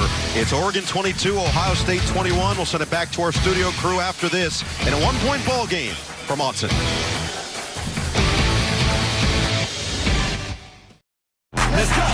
This first half recap is brought to you by Geico. Maybe the most anticipated game in the history of this stadium. Howard scores. What a start for the Buckeyes. James, Touchdown, Oregon. Judkins, Jamming his way in. Gabriel fires. On target. Abuka. Touchdown. Johnson in the bucket. Get more with Geico. Time now for the Big Bulletin, brought to you by Genesis Motor America. 1-point ball game in this top 3 clash.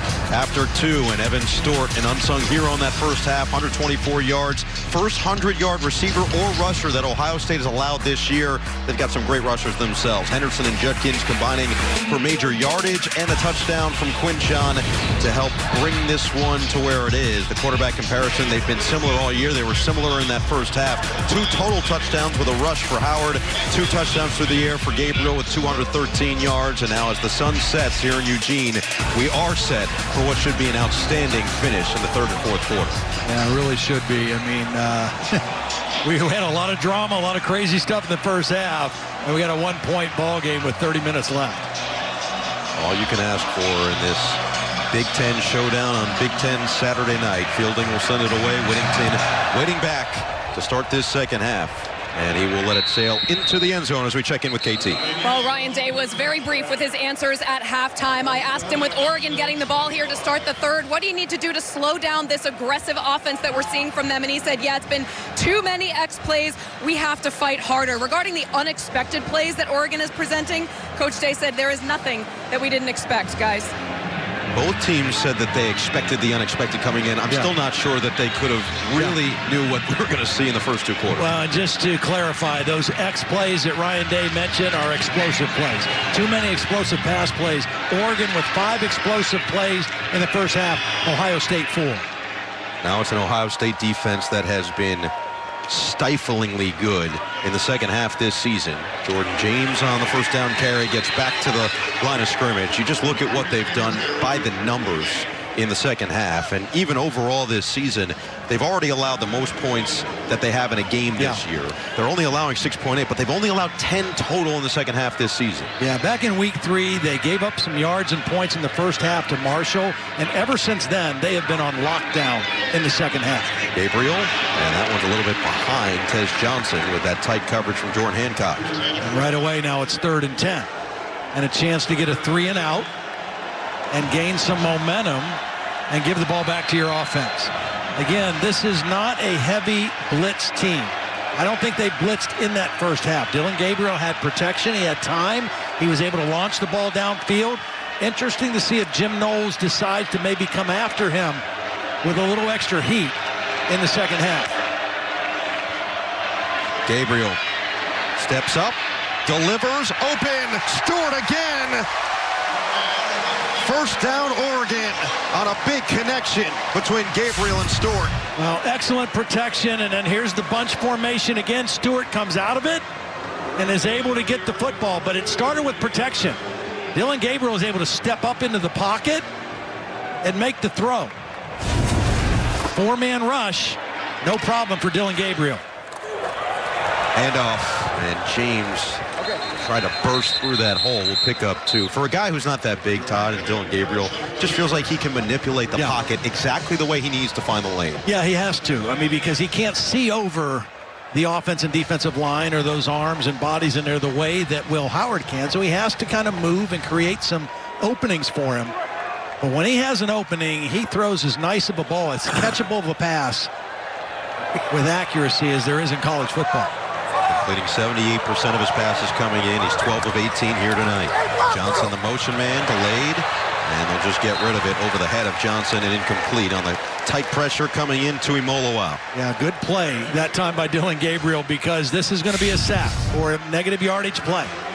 JT's right here. Watch how quickly he gets into the backfield. He's going to blow the play up, and Dillon Gabriel says, look, the defense won there. Let me throw it away and have third and more reasonable to work with here. It'll be 3rd down and 8. Here comes another check from the line of scrimmage. Now Ohio State showing pressure. They showed it the last 3rd down but didn't bring it. This time I think they're coming. Here they come. Gabriel evades, weaving. Gabriel extending. Down he goes. The pursuit from Caden Curry finally catches up to Gabriel. It's 4th down. Yeah, the pressure came this time from Sonny Styles. Jim Knowles says we're going to bring pressure. Here's Styles coming from the outside, unblocked.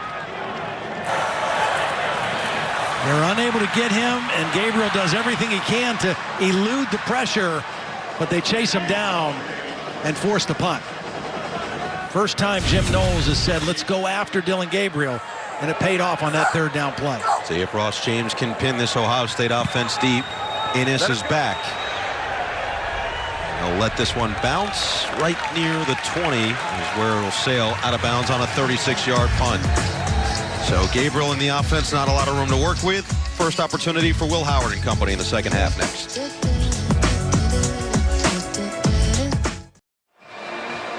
Back in Eugene, I will refrain from making the worst dad joke of all time about being over the moon about anything. But I will tell you that so far this game has delivered on exactly what we thought it'd be. Yeah, it has been. It had a little bit of everything. And we should have a great second half, a great finish to this game. You know, the one thing that still kind of sticks in the back of my mind, some special teams miscues by Oregon. Not necessarily a factor right now, but before this night's over, could come back to be a problem. Missed field goal, missed extra point on a botch snap, and a missed 2-point conversion. And here they are up by 1. Now back to the defensive end. Scott in motion, and the handoff goes to Judkins. He'll pick up 3. Easy, guys. Judkins and Henderson. Just both so dangerous. Judkins has been a little bit more involved in the passing game. In fact, he's the leading receiver with 38 yards for Ohio State so far. That seems kind of crazy, right? With Jeremiah Smith, who's been relatively quiet. Emeka Egbuka has the touchdown, but not a lot of yards. Cibola is back in there at right guard, which is a good sign for this Ohio State offensive line. Howard on play action, feeling the pressure, hit as he throws. Oh, Jeremiah Smith dragging it the entire way. Yeah, he gets separation quickly, and the ball's underthrown. He beats Jabbar Muhammad. The ball's underthrown, but he does a great job of coming back for it and using that strong body to secure the catch. Judkins to the 35.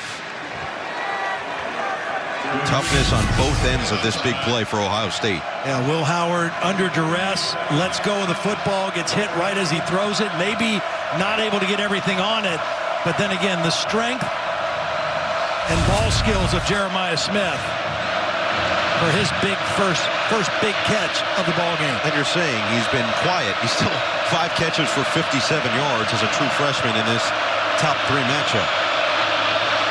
Second down and 6. Pump. Howard fires open. Scott got it to the 10.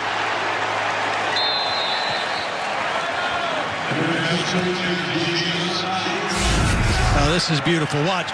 They're going to fake a screen here and send him deep. The tight end is going to then release and they show screen and then come back to the middle of the field. The whole defense of Oregon reacted outside and left the middle of the field open. Beautiful call by Chip Kelly right there for the big first down. And what a game for G. Scott, who's not necessarily a go-to target, but he's had a couple big plays already for Ohio State.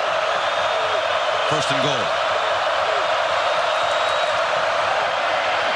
Howard, Abuka, looking to make something happen. And he'll be ushered out of bounds at the 6 by Nico Reed. Well played by Nico Reed. He comes from the middle of the field, has a long way to run, and takes the perfect angle to stop Abuka short of the goal line.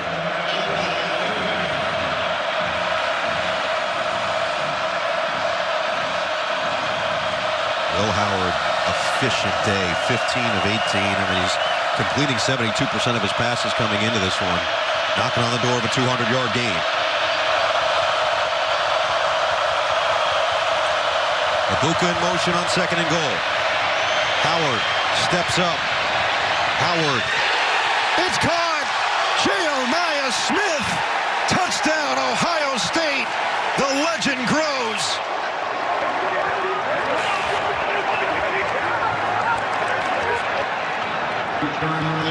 Well, Jeremiah Smith gets the touchdown, but this play is all Will Howard. I mean, he has to extend the play. It's not open to his left. He comes back to the middle, still not open. Now, extend the play, but keep my eyes downfield. And Jeremiah Smith just kept crossing the field into Will Howard's vision, and Howard hit him with the touchdown. But his ability to extend the play, huge that time by Will Howard. Extra point by Fielding makes it 28-22, 7th touchdown of the season for the true freshman. Now 6 straight games to start his career with at least one. And he always has a knack for the big play and the big moment. Puts his team back in front by 6.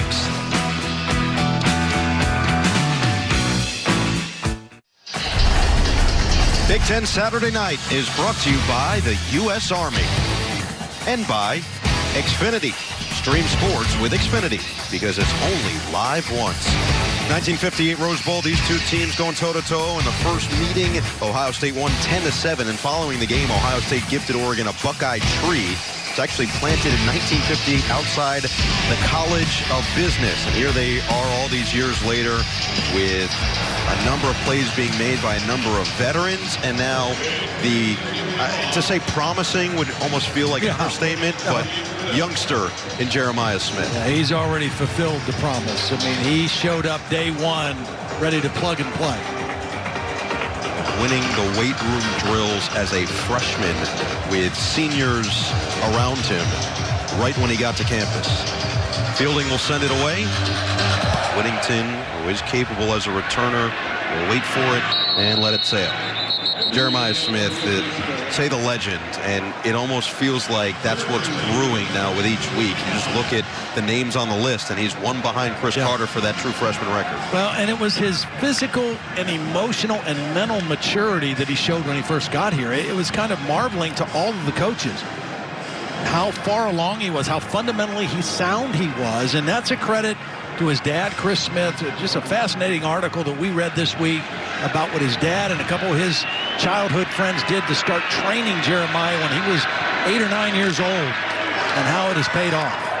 Quick to Johnson, and the speedster gets it to the 29. Well, his cousin Geno Smith, who everybody knows for the Seattle Seahawks, mentioned that he thinks he's going to be the greatest wide receiver ever.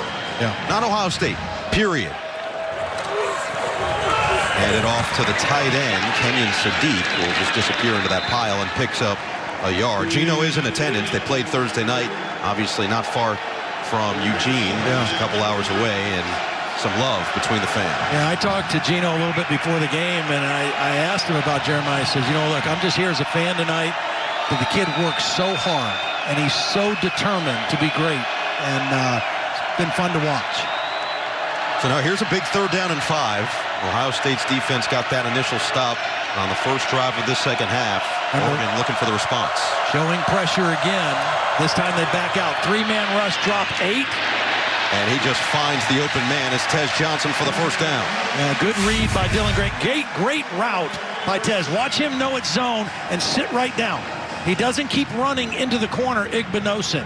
He knows it's zone, and so he sits down and gives his quarterback a target.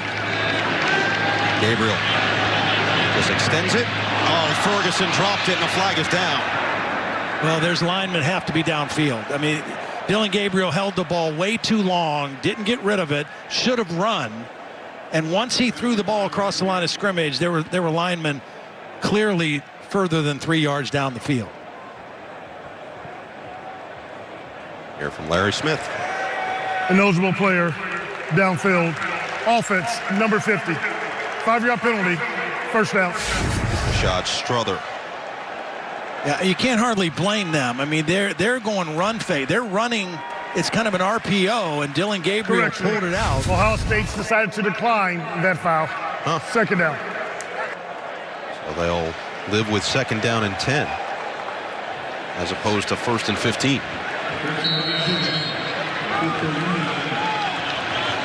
Trusting this Buckeye defense that has been nearly impenetrable before tonight. Gabriel feeling it, lets it go, and it's complete to Justice Lowe, who is replacing Trayshawn Holden, who got ejected in that second quarter. He breaks the tackle of Burke and sets up 3rd down and 1. Yeah, good effort by Lowe to just kind of break that tackle and make it a very makeable 3rd down situation. Ohio State choosing to decline the penalty and play 2nd and 10, and now they're faced with 3rd and 1. Curious about the play calling here on 3rd and 1. You're nearing midfield. Every possession feels like it's going to matter so much in this game. Yeah, and you don't have that big quarterback like Ohio State. Right, and Oregon has yet to go for a 4th down play. And they do throw it. And they're looking deep on the sideline. Some contact and a flag. Yeah. Igbinosun was there and grabbed. It'll be a 1st down for Oregon. Yeah, Igbinosun knew he was beat right away and did the instinctive thing, reaching out and grabbing and not giving up a touchdown. Kind of concede the penalty, but not give a touchdown. See, he's beat right now, and both hands around the waist, easy call. And he's just thinking, look, if I don't do that, it's going to be a touchdown maybe. Kenyon Sadiq came in on the motion. The tight end had the step. You know, Will Stein told us about his 2 tight ends. He thought Terrence Ferguson. By both teams on the play. Oh. Number 15 was covered up, went downfield, eligible receiver. Pass interference, defense. Those penalties were all set. 3rd down. Wow. Tez Johnson can't believe it.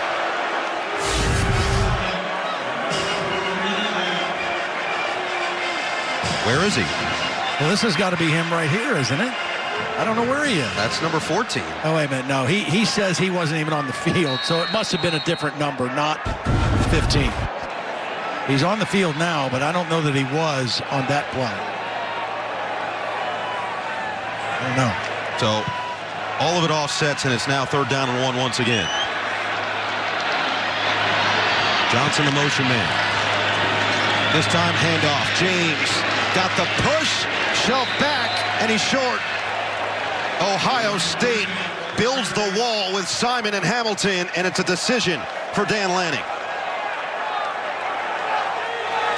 Known for his willingness to be aggressive at times on 4th and short in the past. Well, and again, you don't have as big of a quarterback to run quarterback sneak, and the strength of this Ohio State defense is the 2 defensive tackles that'll be lined up right over the ball. Those 2 guys, 58 and 91. Play clock already down to 15. They haven't broken the huddle yet. And they're going to settle out of the gun on 4th and inches. Play clock down to 5.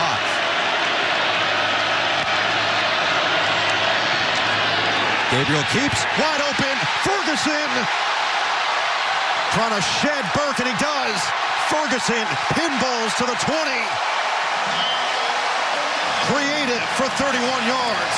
Well, great job by Gabriel gaining some ground, because Jordan Hancock, number 7, is going to come free.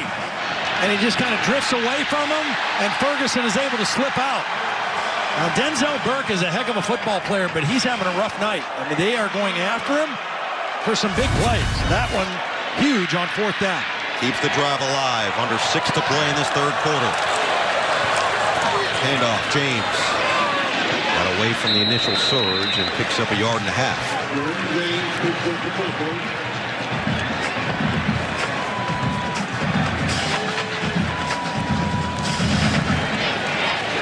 Will Howard waiting for his next opportunity. Jordan James now 16 carries, 71 yards and the touchdown. Got going, got loose early in this game in the first quarter, but it's been relatively quiet on the ground since for Oregon.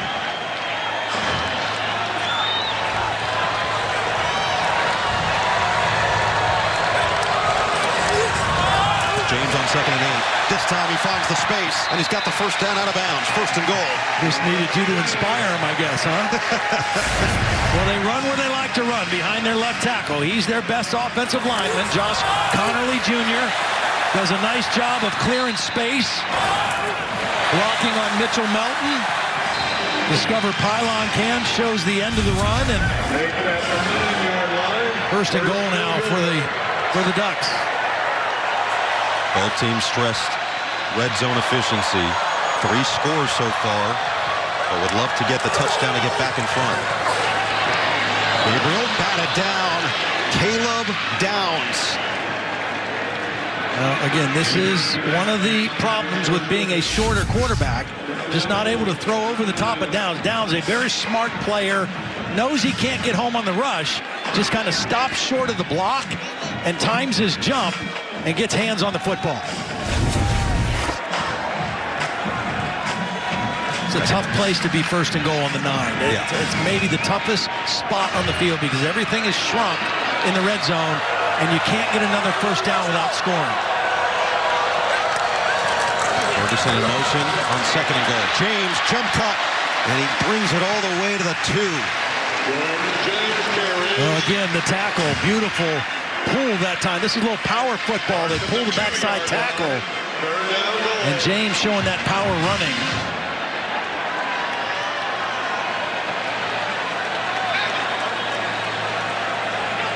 Scored the first touchdown for Oregon. And the 2 through the air, Gabriel to Stewart and Johnson. What do they have here on 3rd down and goal? And they get the jumbo in there with Grace as the fullback. Tyleek Williams on the bench for Ohio State. Play action, float it, incomplete. Looking for Patrick Herbert in the end zone. It's 4th and goal.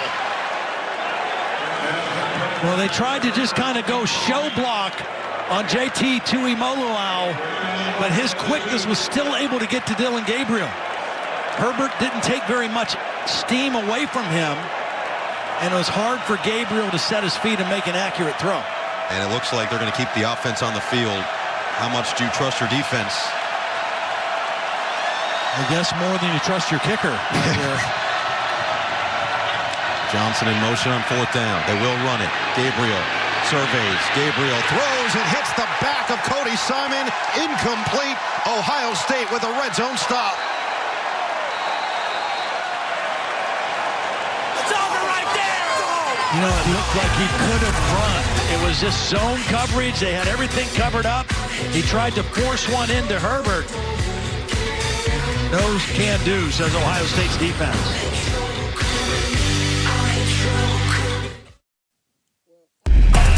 Jordan Cornette with your game break forward to Tennessee.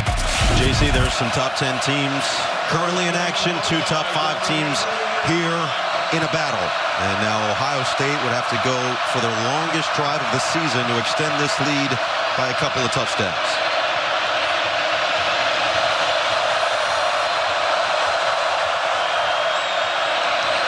Henderson on 1st down, and he'll provide some breathing room to the 5. Well, the pressure now on this Oregon defense. Their offense let a golden opportunity go by the wayside there. Great chance to score and take the lead again. And now they got to hope they can get a 3 and out from their defense with Ohio State backed up in their own territory.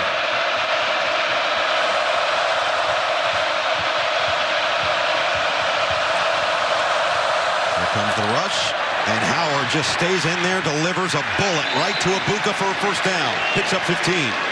Oregon bringing pressure. It's man free, and there's a safety that's going to come over the top to help, but the ball is perfectly thrown on time. And Ibuka able to make the catch on the slant and get the first down.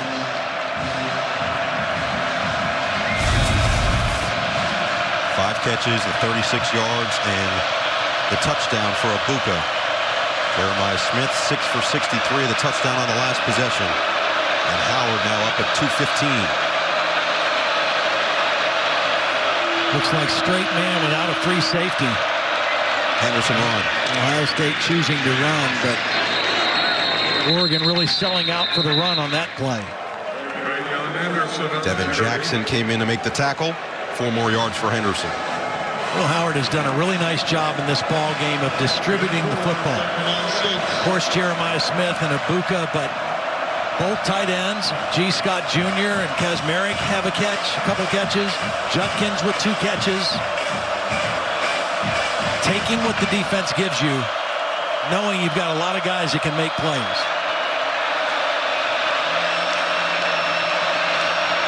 Fast-moving third quarter after a slugfest in the first half. Henderson, patient, runs into a host, including Uyunglele.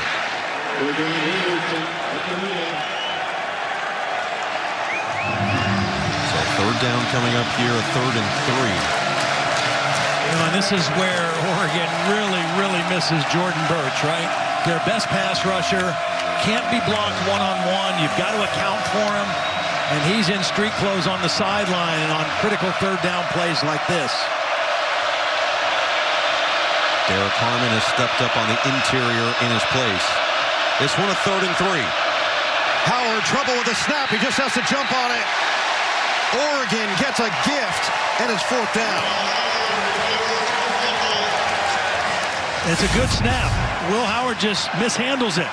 Maybe his eyes are looking downfield, confirming coverage, but he just is not able to field the snap and does the right thing of covering it up. You don't want a turnover here in your own territory, but you're right, Noah, a true gift for Oregon.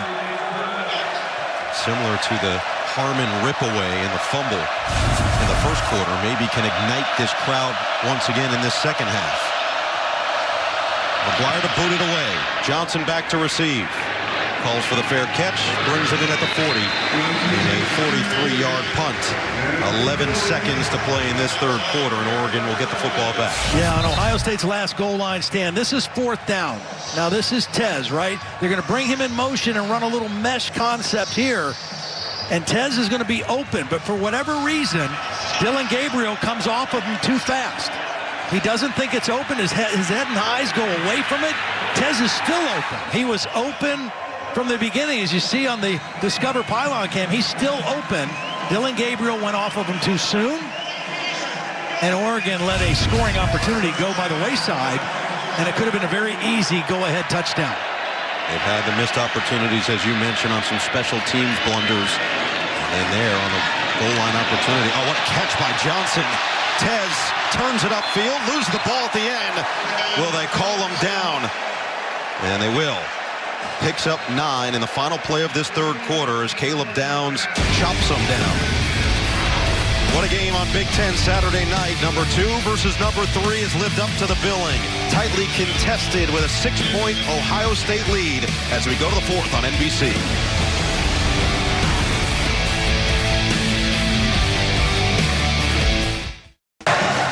Todd, safe to say there's no double secret probation going on here in Oregon, right?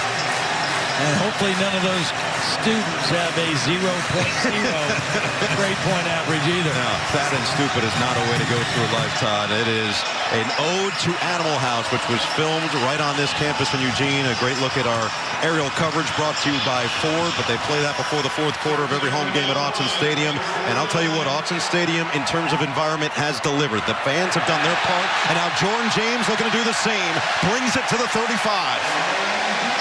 Well, they got the nice acrobatic catch by Tez Johnson right before the end of the quarter. And now a nice run straight up the inside by Jordan James. And Oregon with another good drive here in Ohio State territory. Up over 100 yards, so Ohio State had not given up a 100-yard rusher or receiver coming into this game. They've given up both. James with 103 on the ground, Stewart with 141 through the air. Play action for Gabriel. Good blitz pickup by James. Wow, you're not Stewart once again. I mean, that was serious blitz pickup. Watch Jordan James just stick his nose right in there on the blitzing safety Ransom. That is the way it's done. Give your quarterback an extra half a second to get rid of the ball. James gets back to the line of scrimmage. Meanwhile, Dylan Gabriel with that last completion at 301 yards, second 300-yard game of the season. Now here's a critical 3rd and short once again for this Oregon offense. They're 4 of 11 on 3rd down. They've had the better of it on 3rd down. Ohio State only 1 of 6, but Ohio State has been better on 4th down so far in the first 3 quarters. Ferguson and Herbert in there now. Ferguson will split out wide from the tight end spot. Gabriel keeps plenty of space, and he's still going. Gabriel makes a move. He's gone. 27 yards. Touchdown Ducks.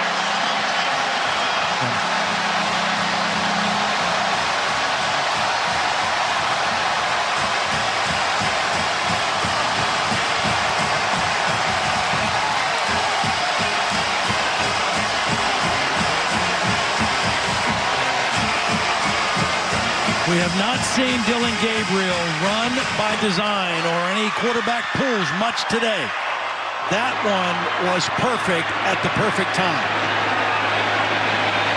So after Sappington struggled with some of the extra points, they bring on Andrew Boyle, who had that squib kick turn onside kick. And he makes it 29-28. Oregon back in front. JT Tuimoloau has been in the backfield some here in the 3rd quarter, the 2nd half. This time, he fights on the fake. Perfect job by Gabriel pulling the football and then doing the rest to get his team in the end zone and back out in front. Tonight, Saturday Night Live is all new with host Ariana Grande and musical guest Stevie Nicks. This look at SNL's rehearsal is brought to you by Volkswagen. It'll be an outstanding episode. We have had an outstanding football game here in Eugene.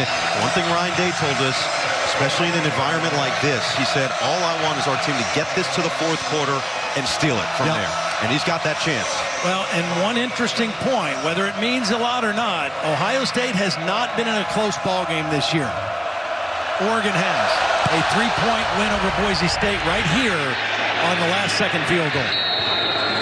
Dylan Gabriel said he hoped that that would be in an advantageous area for this team, and right now it looks like it. This is JT Tuimoloau. Now, when the tight end releases, Styles goes with them.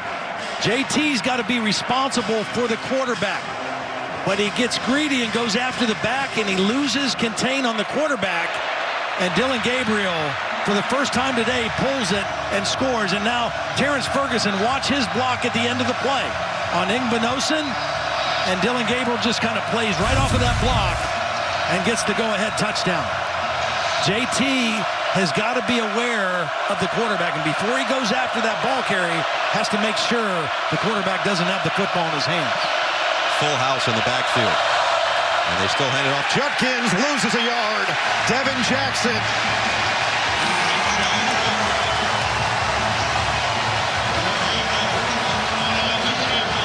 Well, again, this is when you lean hard on a veteran quarterback who has played a bunch of football and played in a lot of big games and played in hostile environments like Will Howard. He's 17 of 20 throwing the football, 215 yards, 2 touchdowns, no picks. He's run the ball at times, and he is a field general in charge of this right now for the Buckeyes. Right now, Jeremiah Smith all alone at the top. Howard's going to keep it himself. And he gets wrestled down at the 30.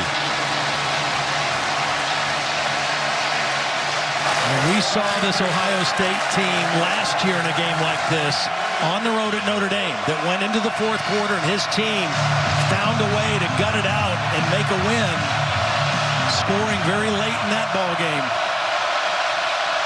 Similar situation for the 2024 Buckeyes right now. Third down and 4. Howard, Abuka, what a route, first down.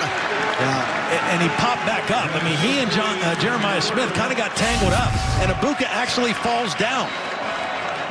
Watch, you're going to bring him in motion, get him behind Jeremiah Smith, and they get tangled up, and he actually kind of slips, but is able to keep his balance and get back outside for the catch.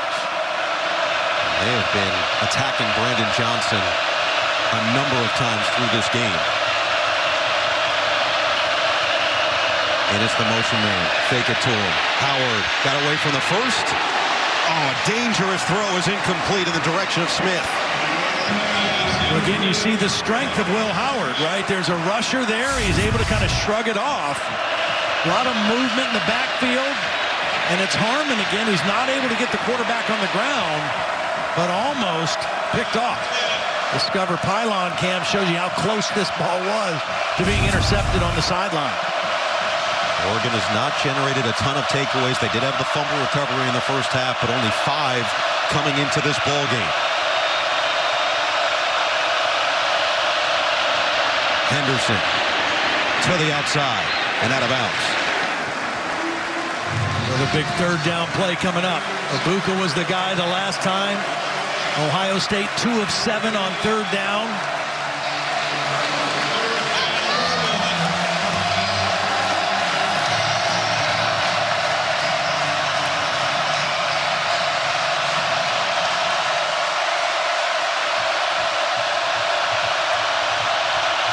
Abuka is in the slot, and Smith is down here at the bottom, right on that 0 at 40.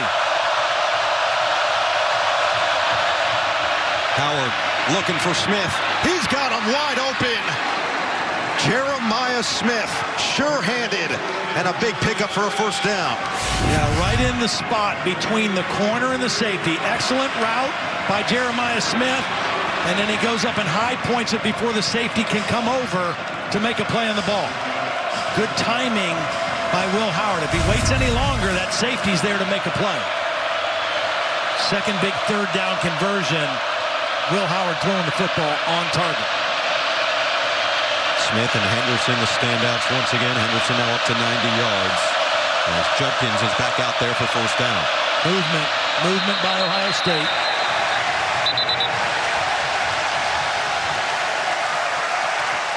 False start. Offense, number 65. 5-yard penalty. First down. It's one of the backups that had to come in, Zen Mahalski.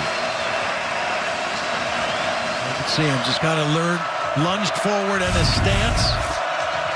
It's a big ask for Mahalski coming in for their best offensive lineman, Josh Simmons, who went out with the injury on the road against the number 3 team in the country.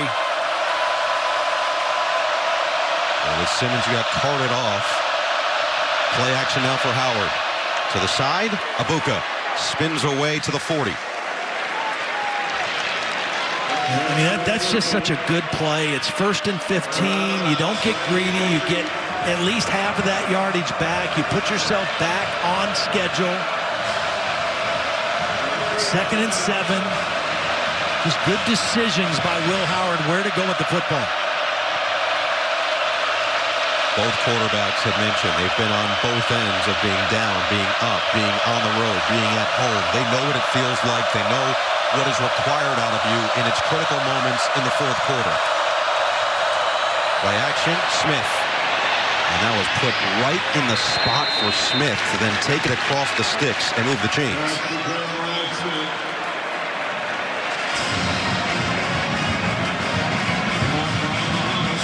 It's just so hard if you're a defense. I mean, who do you try to take away? I mean, if you try to pay extra attention to Smith, then you've got Abuka. And if you try to just sell out for the pass and drop coverage, then you got to deal with Judkins and Travion Henderson and a quarterback who can run. They really put you in stressful situations every snap of the football. Howard Ibuka over the middle. First down. I got your ball. This is an RPO, so the line is blocking run. They're all blocking run. Judkins thinks it's a run, and Will Howard is reading this guy right here. As soon as he sees him come inside, he knows he can throw the slant right behind him to Ibuka. The line and the running back think it's a running play, but the quarterback and wide receivers knows he has that option to pull it and throw it. Approaching the midway point of this fourth quarter. Ohio State knocking on the door again in the red zone, and another flag is down.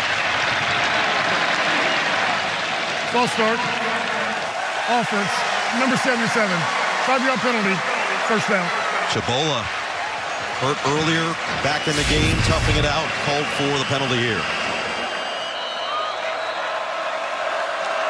There it is. The right guard, just early movement. Now they overcame it the last couple of downs, but here they are again at 1st and 15. Yardage about even, but 3 more penalties called against the Buckeyes. Howard surveys. Howard goes down, sandwiched in between 2 at the line of scrimmage, and it's the 2 sophomores, Tuioti and Uyunglele. And they're playing a lot. They've had to play a lot of snaps, both of them tonight, in the absence of Jordan Birch. And they have played extremely well. Tosh LaPoy told me earlier in the week, he said, they have been outstanding. I'm really pleased with how well they've played for as young as they are, and they have stepped up again tonight.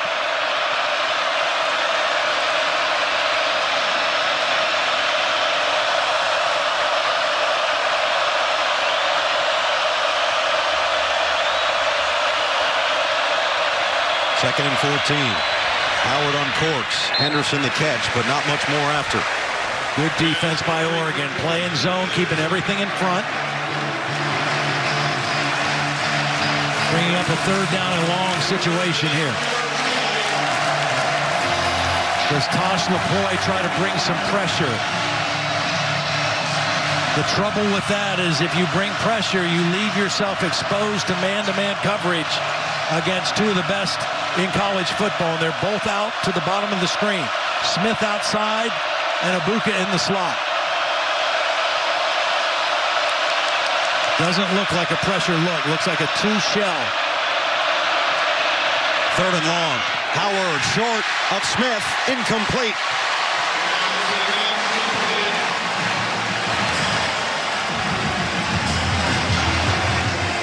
Haven't seen Will Howard miss too many throws. This one is short.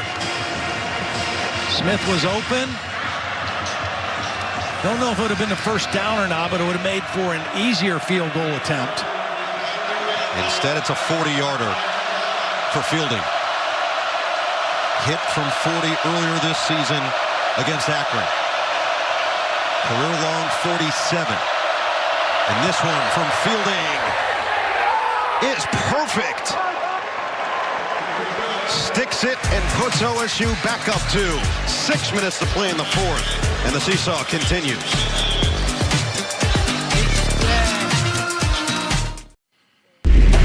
Jordan Cornette with your game break. Florida, Tennessee, overtime. Former Big Ten receiver there, Jordan, making a play in the SEC. Meanwhile, we've seen a number of SEC transfers making plays in this game here. 6 minutes to play. A look at our United Cam. And a 2-point ball game between number 2 Ohio State, number 3 Oregon here in Eugene. Will Howard, 14 of his last 15 passes complete. Only that last one on 3rd down, his only bad throw. This will be another touchback for Oregon. Well, Oregon has had some missed opportunities in this 2-point game. Remember back the botched snap and a missed extra point. So that put them behind to begin with. Then a missed field goal after a failed 3rd down play, and then they felt like they needed to go for 2. That came up short. And then, of course, Tez was wide open on a 4th down play, and for whatever reason, Dylan Gabriel didn't see him, didn't go that way.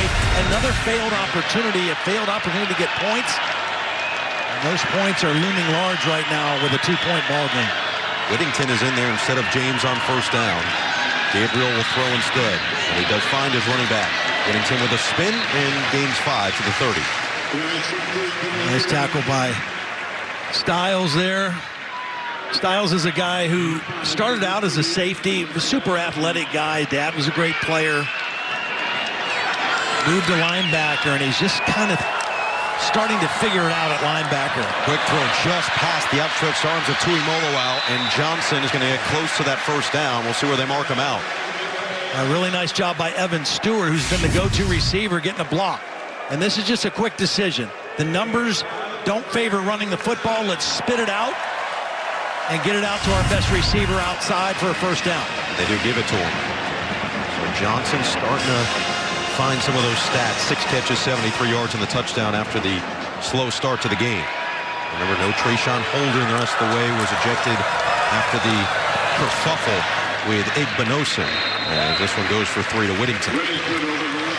So 5 minutes to play now. Both teams with all 3 timeouts remaining and the 2-minute timeout as well in this fourth quarter, as Oregon looks to eat up as much as they possibly can. And Jordan James back in the game. He's not in the backfield. He's out wide as a wide receiver right now. Empty backfield to start.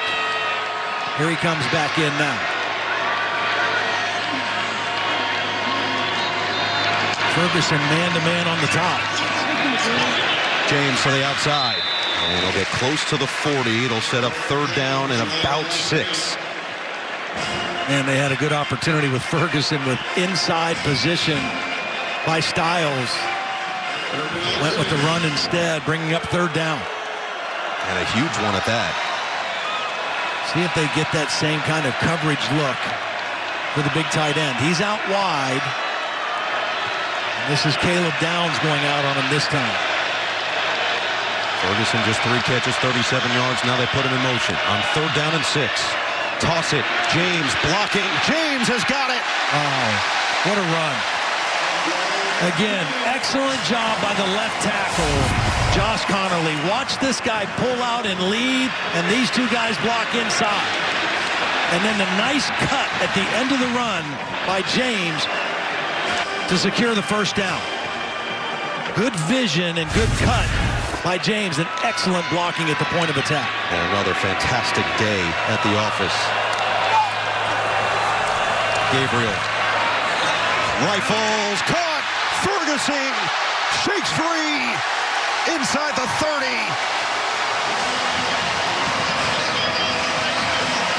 26 yards through the air to the tight end. Watch Cody Simon try to redirect him, but then he loses sight of him, and he cuts right underneath the safety Ransom. The thing about this guy, has a great feel for space. Gabriel just gets rid of it. Tez Johnson got 1 block and then goes down around the 24.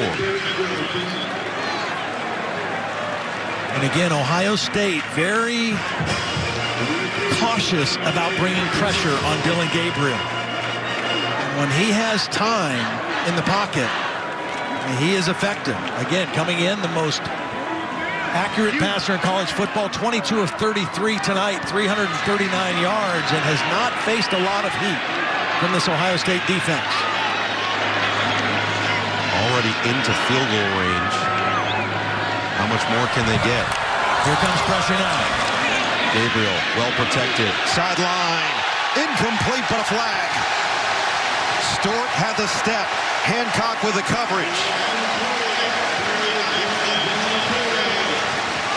Yeah, this is a mismatch, right? This is Stewart, who's having a huge game, running a slot fade on the nickelback. Pass interference. Defense, number 7. 15-yard penalty, automatic, first down. And he's grabbing him the whole way. He knows he's not in a good position. Evan Stewart has him beat. He's got his arm, he's got his jersey. And Oregon has a first down. And again, that same situation, 1st and goal on the 9. The last time they were here, they didn't get it done on 4th down.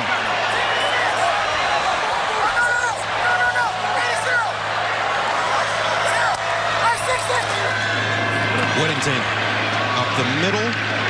Still pushing. Will push it forward to the 5. And unless a timeout is taken, it'll take us to the 2-minute timeout.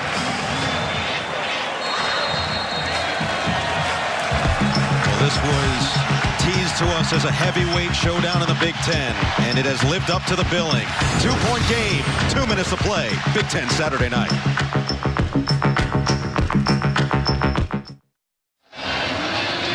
Two-point game, 2 minutes to play. Number 2 ahead of number 3 with Oregon knocking on the door. A second and goal from the 5. Time now for a look at the target QB comparison, and two guys that came in with the idea that we are winning a national championship with this team.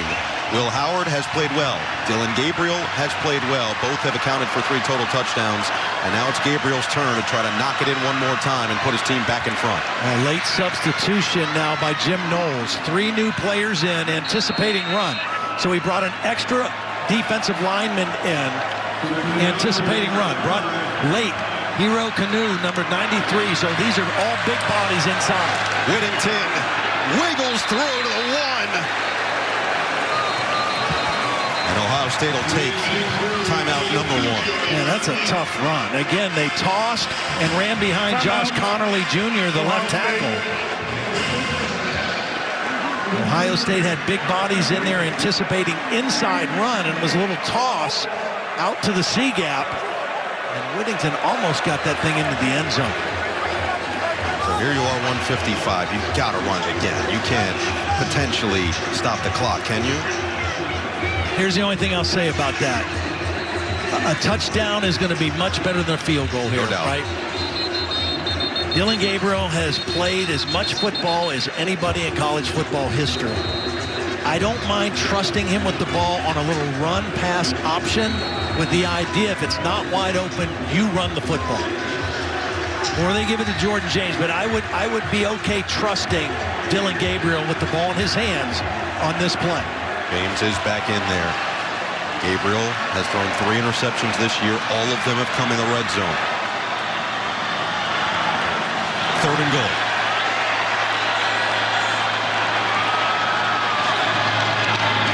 James swallowed up into the pile.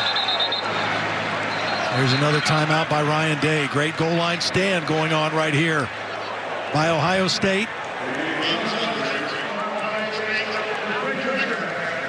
Who can win the line of scrimmage? We said this at the very beginning of the telecast. Which team could be the most physical? JT Tuamalo getting penetration. Nowhere to go for Jordan James. So, 4th and goal, Sappington, who made the game-winning kick. Week 2 against Boise State will have a chance to put his team in front with under 2 minutes to play. And you brought up that Notre Dame game last year for Ohio State. It is eerily similar now. Should he make this kick with 151, slightly less than that, will be on the clock. You've got 1 timeout. But first, you've got to make this kick. And they've had their mishaps on the botch snap on the extra point. A missed field goal from 44 yards out. He has made from 27. And this one will be even shorter than that. Junior from Portland, Oregon State transfer. 19-yard attempt. Ross James, the holder. Luke Basso will snap it.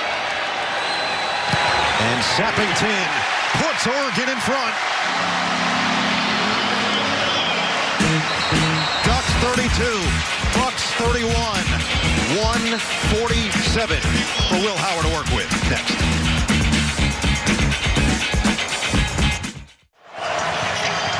Todd, it's a top 3 matchup. We've had 7 lead changes, a 1-point game, and a minute 47 to work with for Ohio State to go and try and win it. A lot of time, 1 timeout, and again, you know, both of these teams have played well enough to win the ball game tonight, with one exception: the miscues of Oregon in their kicking game.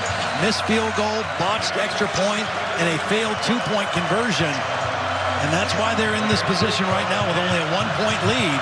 And Ohio State with the ability to maybe win this game with a field goal. Sappington sends it. Touchback. So here comes Will Howard. Grad transfer, Kansas State, has played in a Big 12 championship game, has played in big-time bowl games. came in tied for the Big Ten lead with 16 total touchdowns, efficient on the day and on the season. This is why he came to Ohio State, to play in games like this, in environments like this, and now has a chance to be the hero.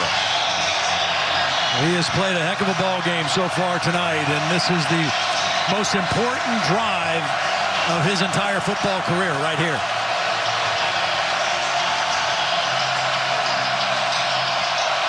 Smith and Abuka with 8 catches apiece. Henderson has 90 yards on the ground. He's in there on first down. Howard. Down he goes. Uiagalelei was in his face, and Howard loses major yardage with the clock still rolling. I think he just fell down too, Noah. He didn't get hit. I think he just lost his footing. Can't take that timeout yet. Second down and 14. Pressure comes. Howard feels it. Delivers. It's caught. Vacuumed in by Carnell Tate. Beautiful catch by Carnell Tate.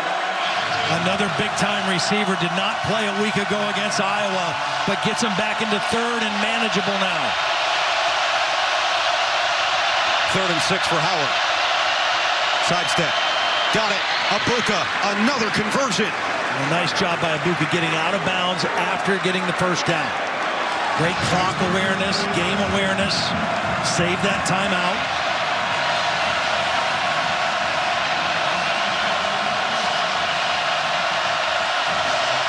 Oregon trying to create some pressure, twist and stunts up front. Unable to get home and get to the quarterback.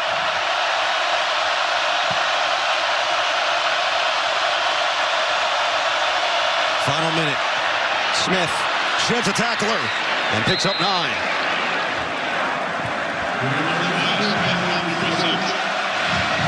Second and short. They got a play called. Giving instructions to line of scrimmage. 100 yards now for Jeremiah Smith. Howard on second down. It's Abuka in the bucket. Inside the 30 for the Buckeyes. Beautiful route. He beat Brandon Johnson. I think Oregon was thinking it was going to be a short throw just to try to get the conversion. They had a short throw outside, but from the slot, they had a 7 route or a corner route. And it was a great route by Emeka Abuka. And Will Howard on time and on target with the ball. You mentioned biggest drive for Will Howard. Well, one of the biggest games he's played in. He's played in a number of them, but just his second career 300-yard game here tonight. 34 seconds left. It's Howard again. Rifle, sideline. He's going up for another spectacular grab, but this time Smith well covered.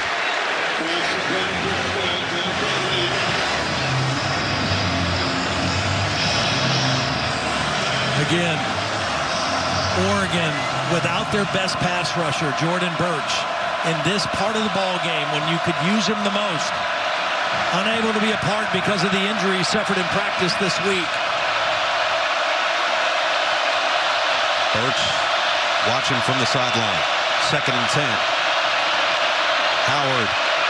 Smith got separation, and a flag is down. May have been contact. Nico Reed was definitely pushed backward.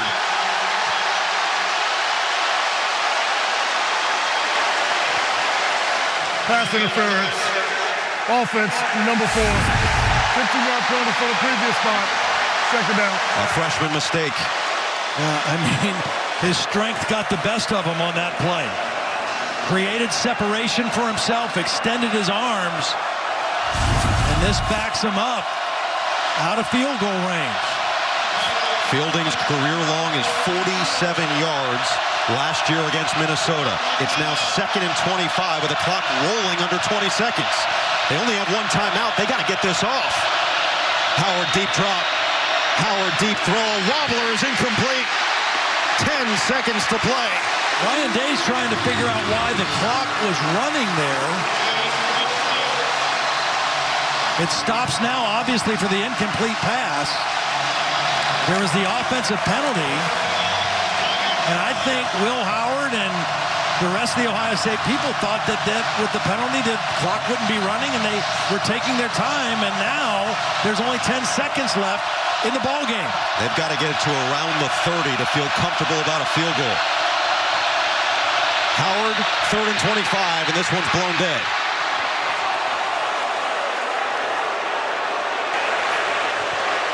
Timeout, Oregon. First half will be 30 seconds in length. Please reset the game clock to 10 seconds. Terry, tell us what happened with the clock there. Sure, it's a foul on a play that ended inbounds. So the clock starts and the referee's ready for play. The opponent of the team that fouled is ahead, so there's no option here. It just starts on the ready on this play throughout the game. Well, as experienced as Will Howard is as a transfer quarterback, it almost seems like he did not know that that's what was going to happen. And Todd, I understand trying to save the timeout, but you almost have to take it at that point with as much time that came off the clock. If you know the clock is rolling, yeah, you have to take it. 10 seconds, 3rd and 25. Fairly comfortable field goal would be at the 30, maybe 29-yard line, currently at the 43.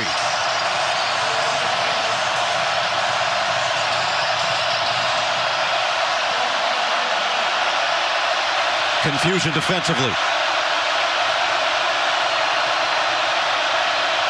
It's Howard. Rifles. Incomplete.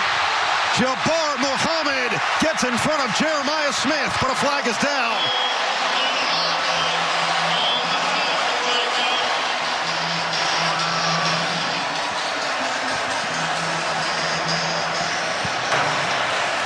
Illegal substitution. Defense has 12 on defense. 5-yard penalty. 3rd down. Well, you mentioned confusion. Yeah, they had confusion and too many guys on the field. And again, eerily similar to the Notre Dame game where they didn't have enough guys on the field. Ryan Day knew it, but now there's still only 6 seconds left in the ball game. Got to get about 10 to 12 more yards, right? To feel comfortable. Yeah. You do have the timeout, so you can work that middle of the field. A lot of room down here at the bottom for Jeremiah Smith. 3rd and 20. Howard, a lot of time coming off. Howard's going to run for it. Time runs out, and that'll do it. Oh, my goodness. Welcome to the Big Ten, Oregon. They storm the field at Autzen, and the Ducks win this bout 32-31.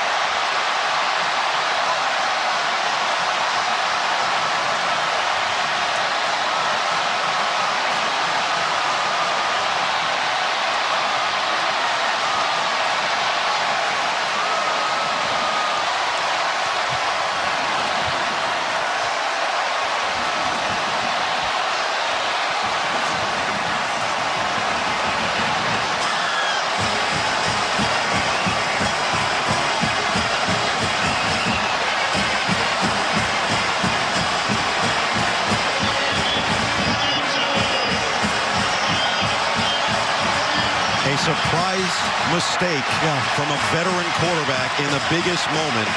Slides down as time expires, and Oregon with a massive win early in this season. Yeah, I mean, I think he knew that he had to get down and get a timeout call. He just tried to get a couple extra yards, and he ran out of time. And 2 plays in this last drive, Will Howard not on top of things with the clock, and it came back to hurt him. Let's go down to KT. Coach, just an incredible victory here. Can you just describe what's going through your mind right now, how you were able to pull out this victory? I'm so proud of our players. I'm so proud of our crowd. You talk about big moments, big games. This is why you come to Oregon. That's a good football team. Hard to stop. Our guys stopped it tonight. They scored enough. They threw enough jabs. We get the dub. And you're known for your aggressive plays on 4th down. What gives you the confidence in this group that they're able to make those plays? Because they do it on Tuesday and Wednesday and Thursday. These guys fight every day. I'm crazy proud of them. Coach, thank you very much. Thank you. Awesome scene. Be careful down there, KT. Dan Lanning was 0-2 versus top 5 teams the last couple of years here at Oregon. 2-3 against top 10 teams, but he comes away with a marquee victory for the Ducks. 32-31. We'll be back to wrap things up. And what a scene we have once again in Eugene.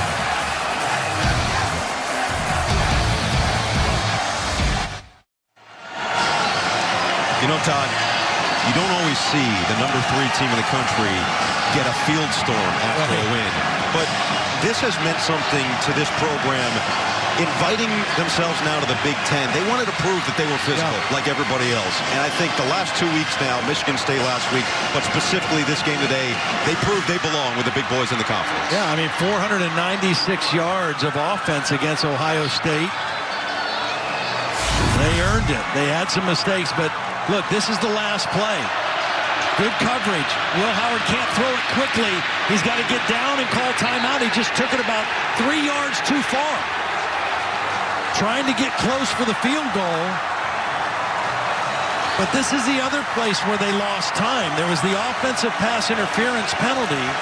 The ball was marked ready for play, and the clock is rolling.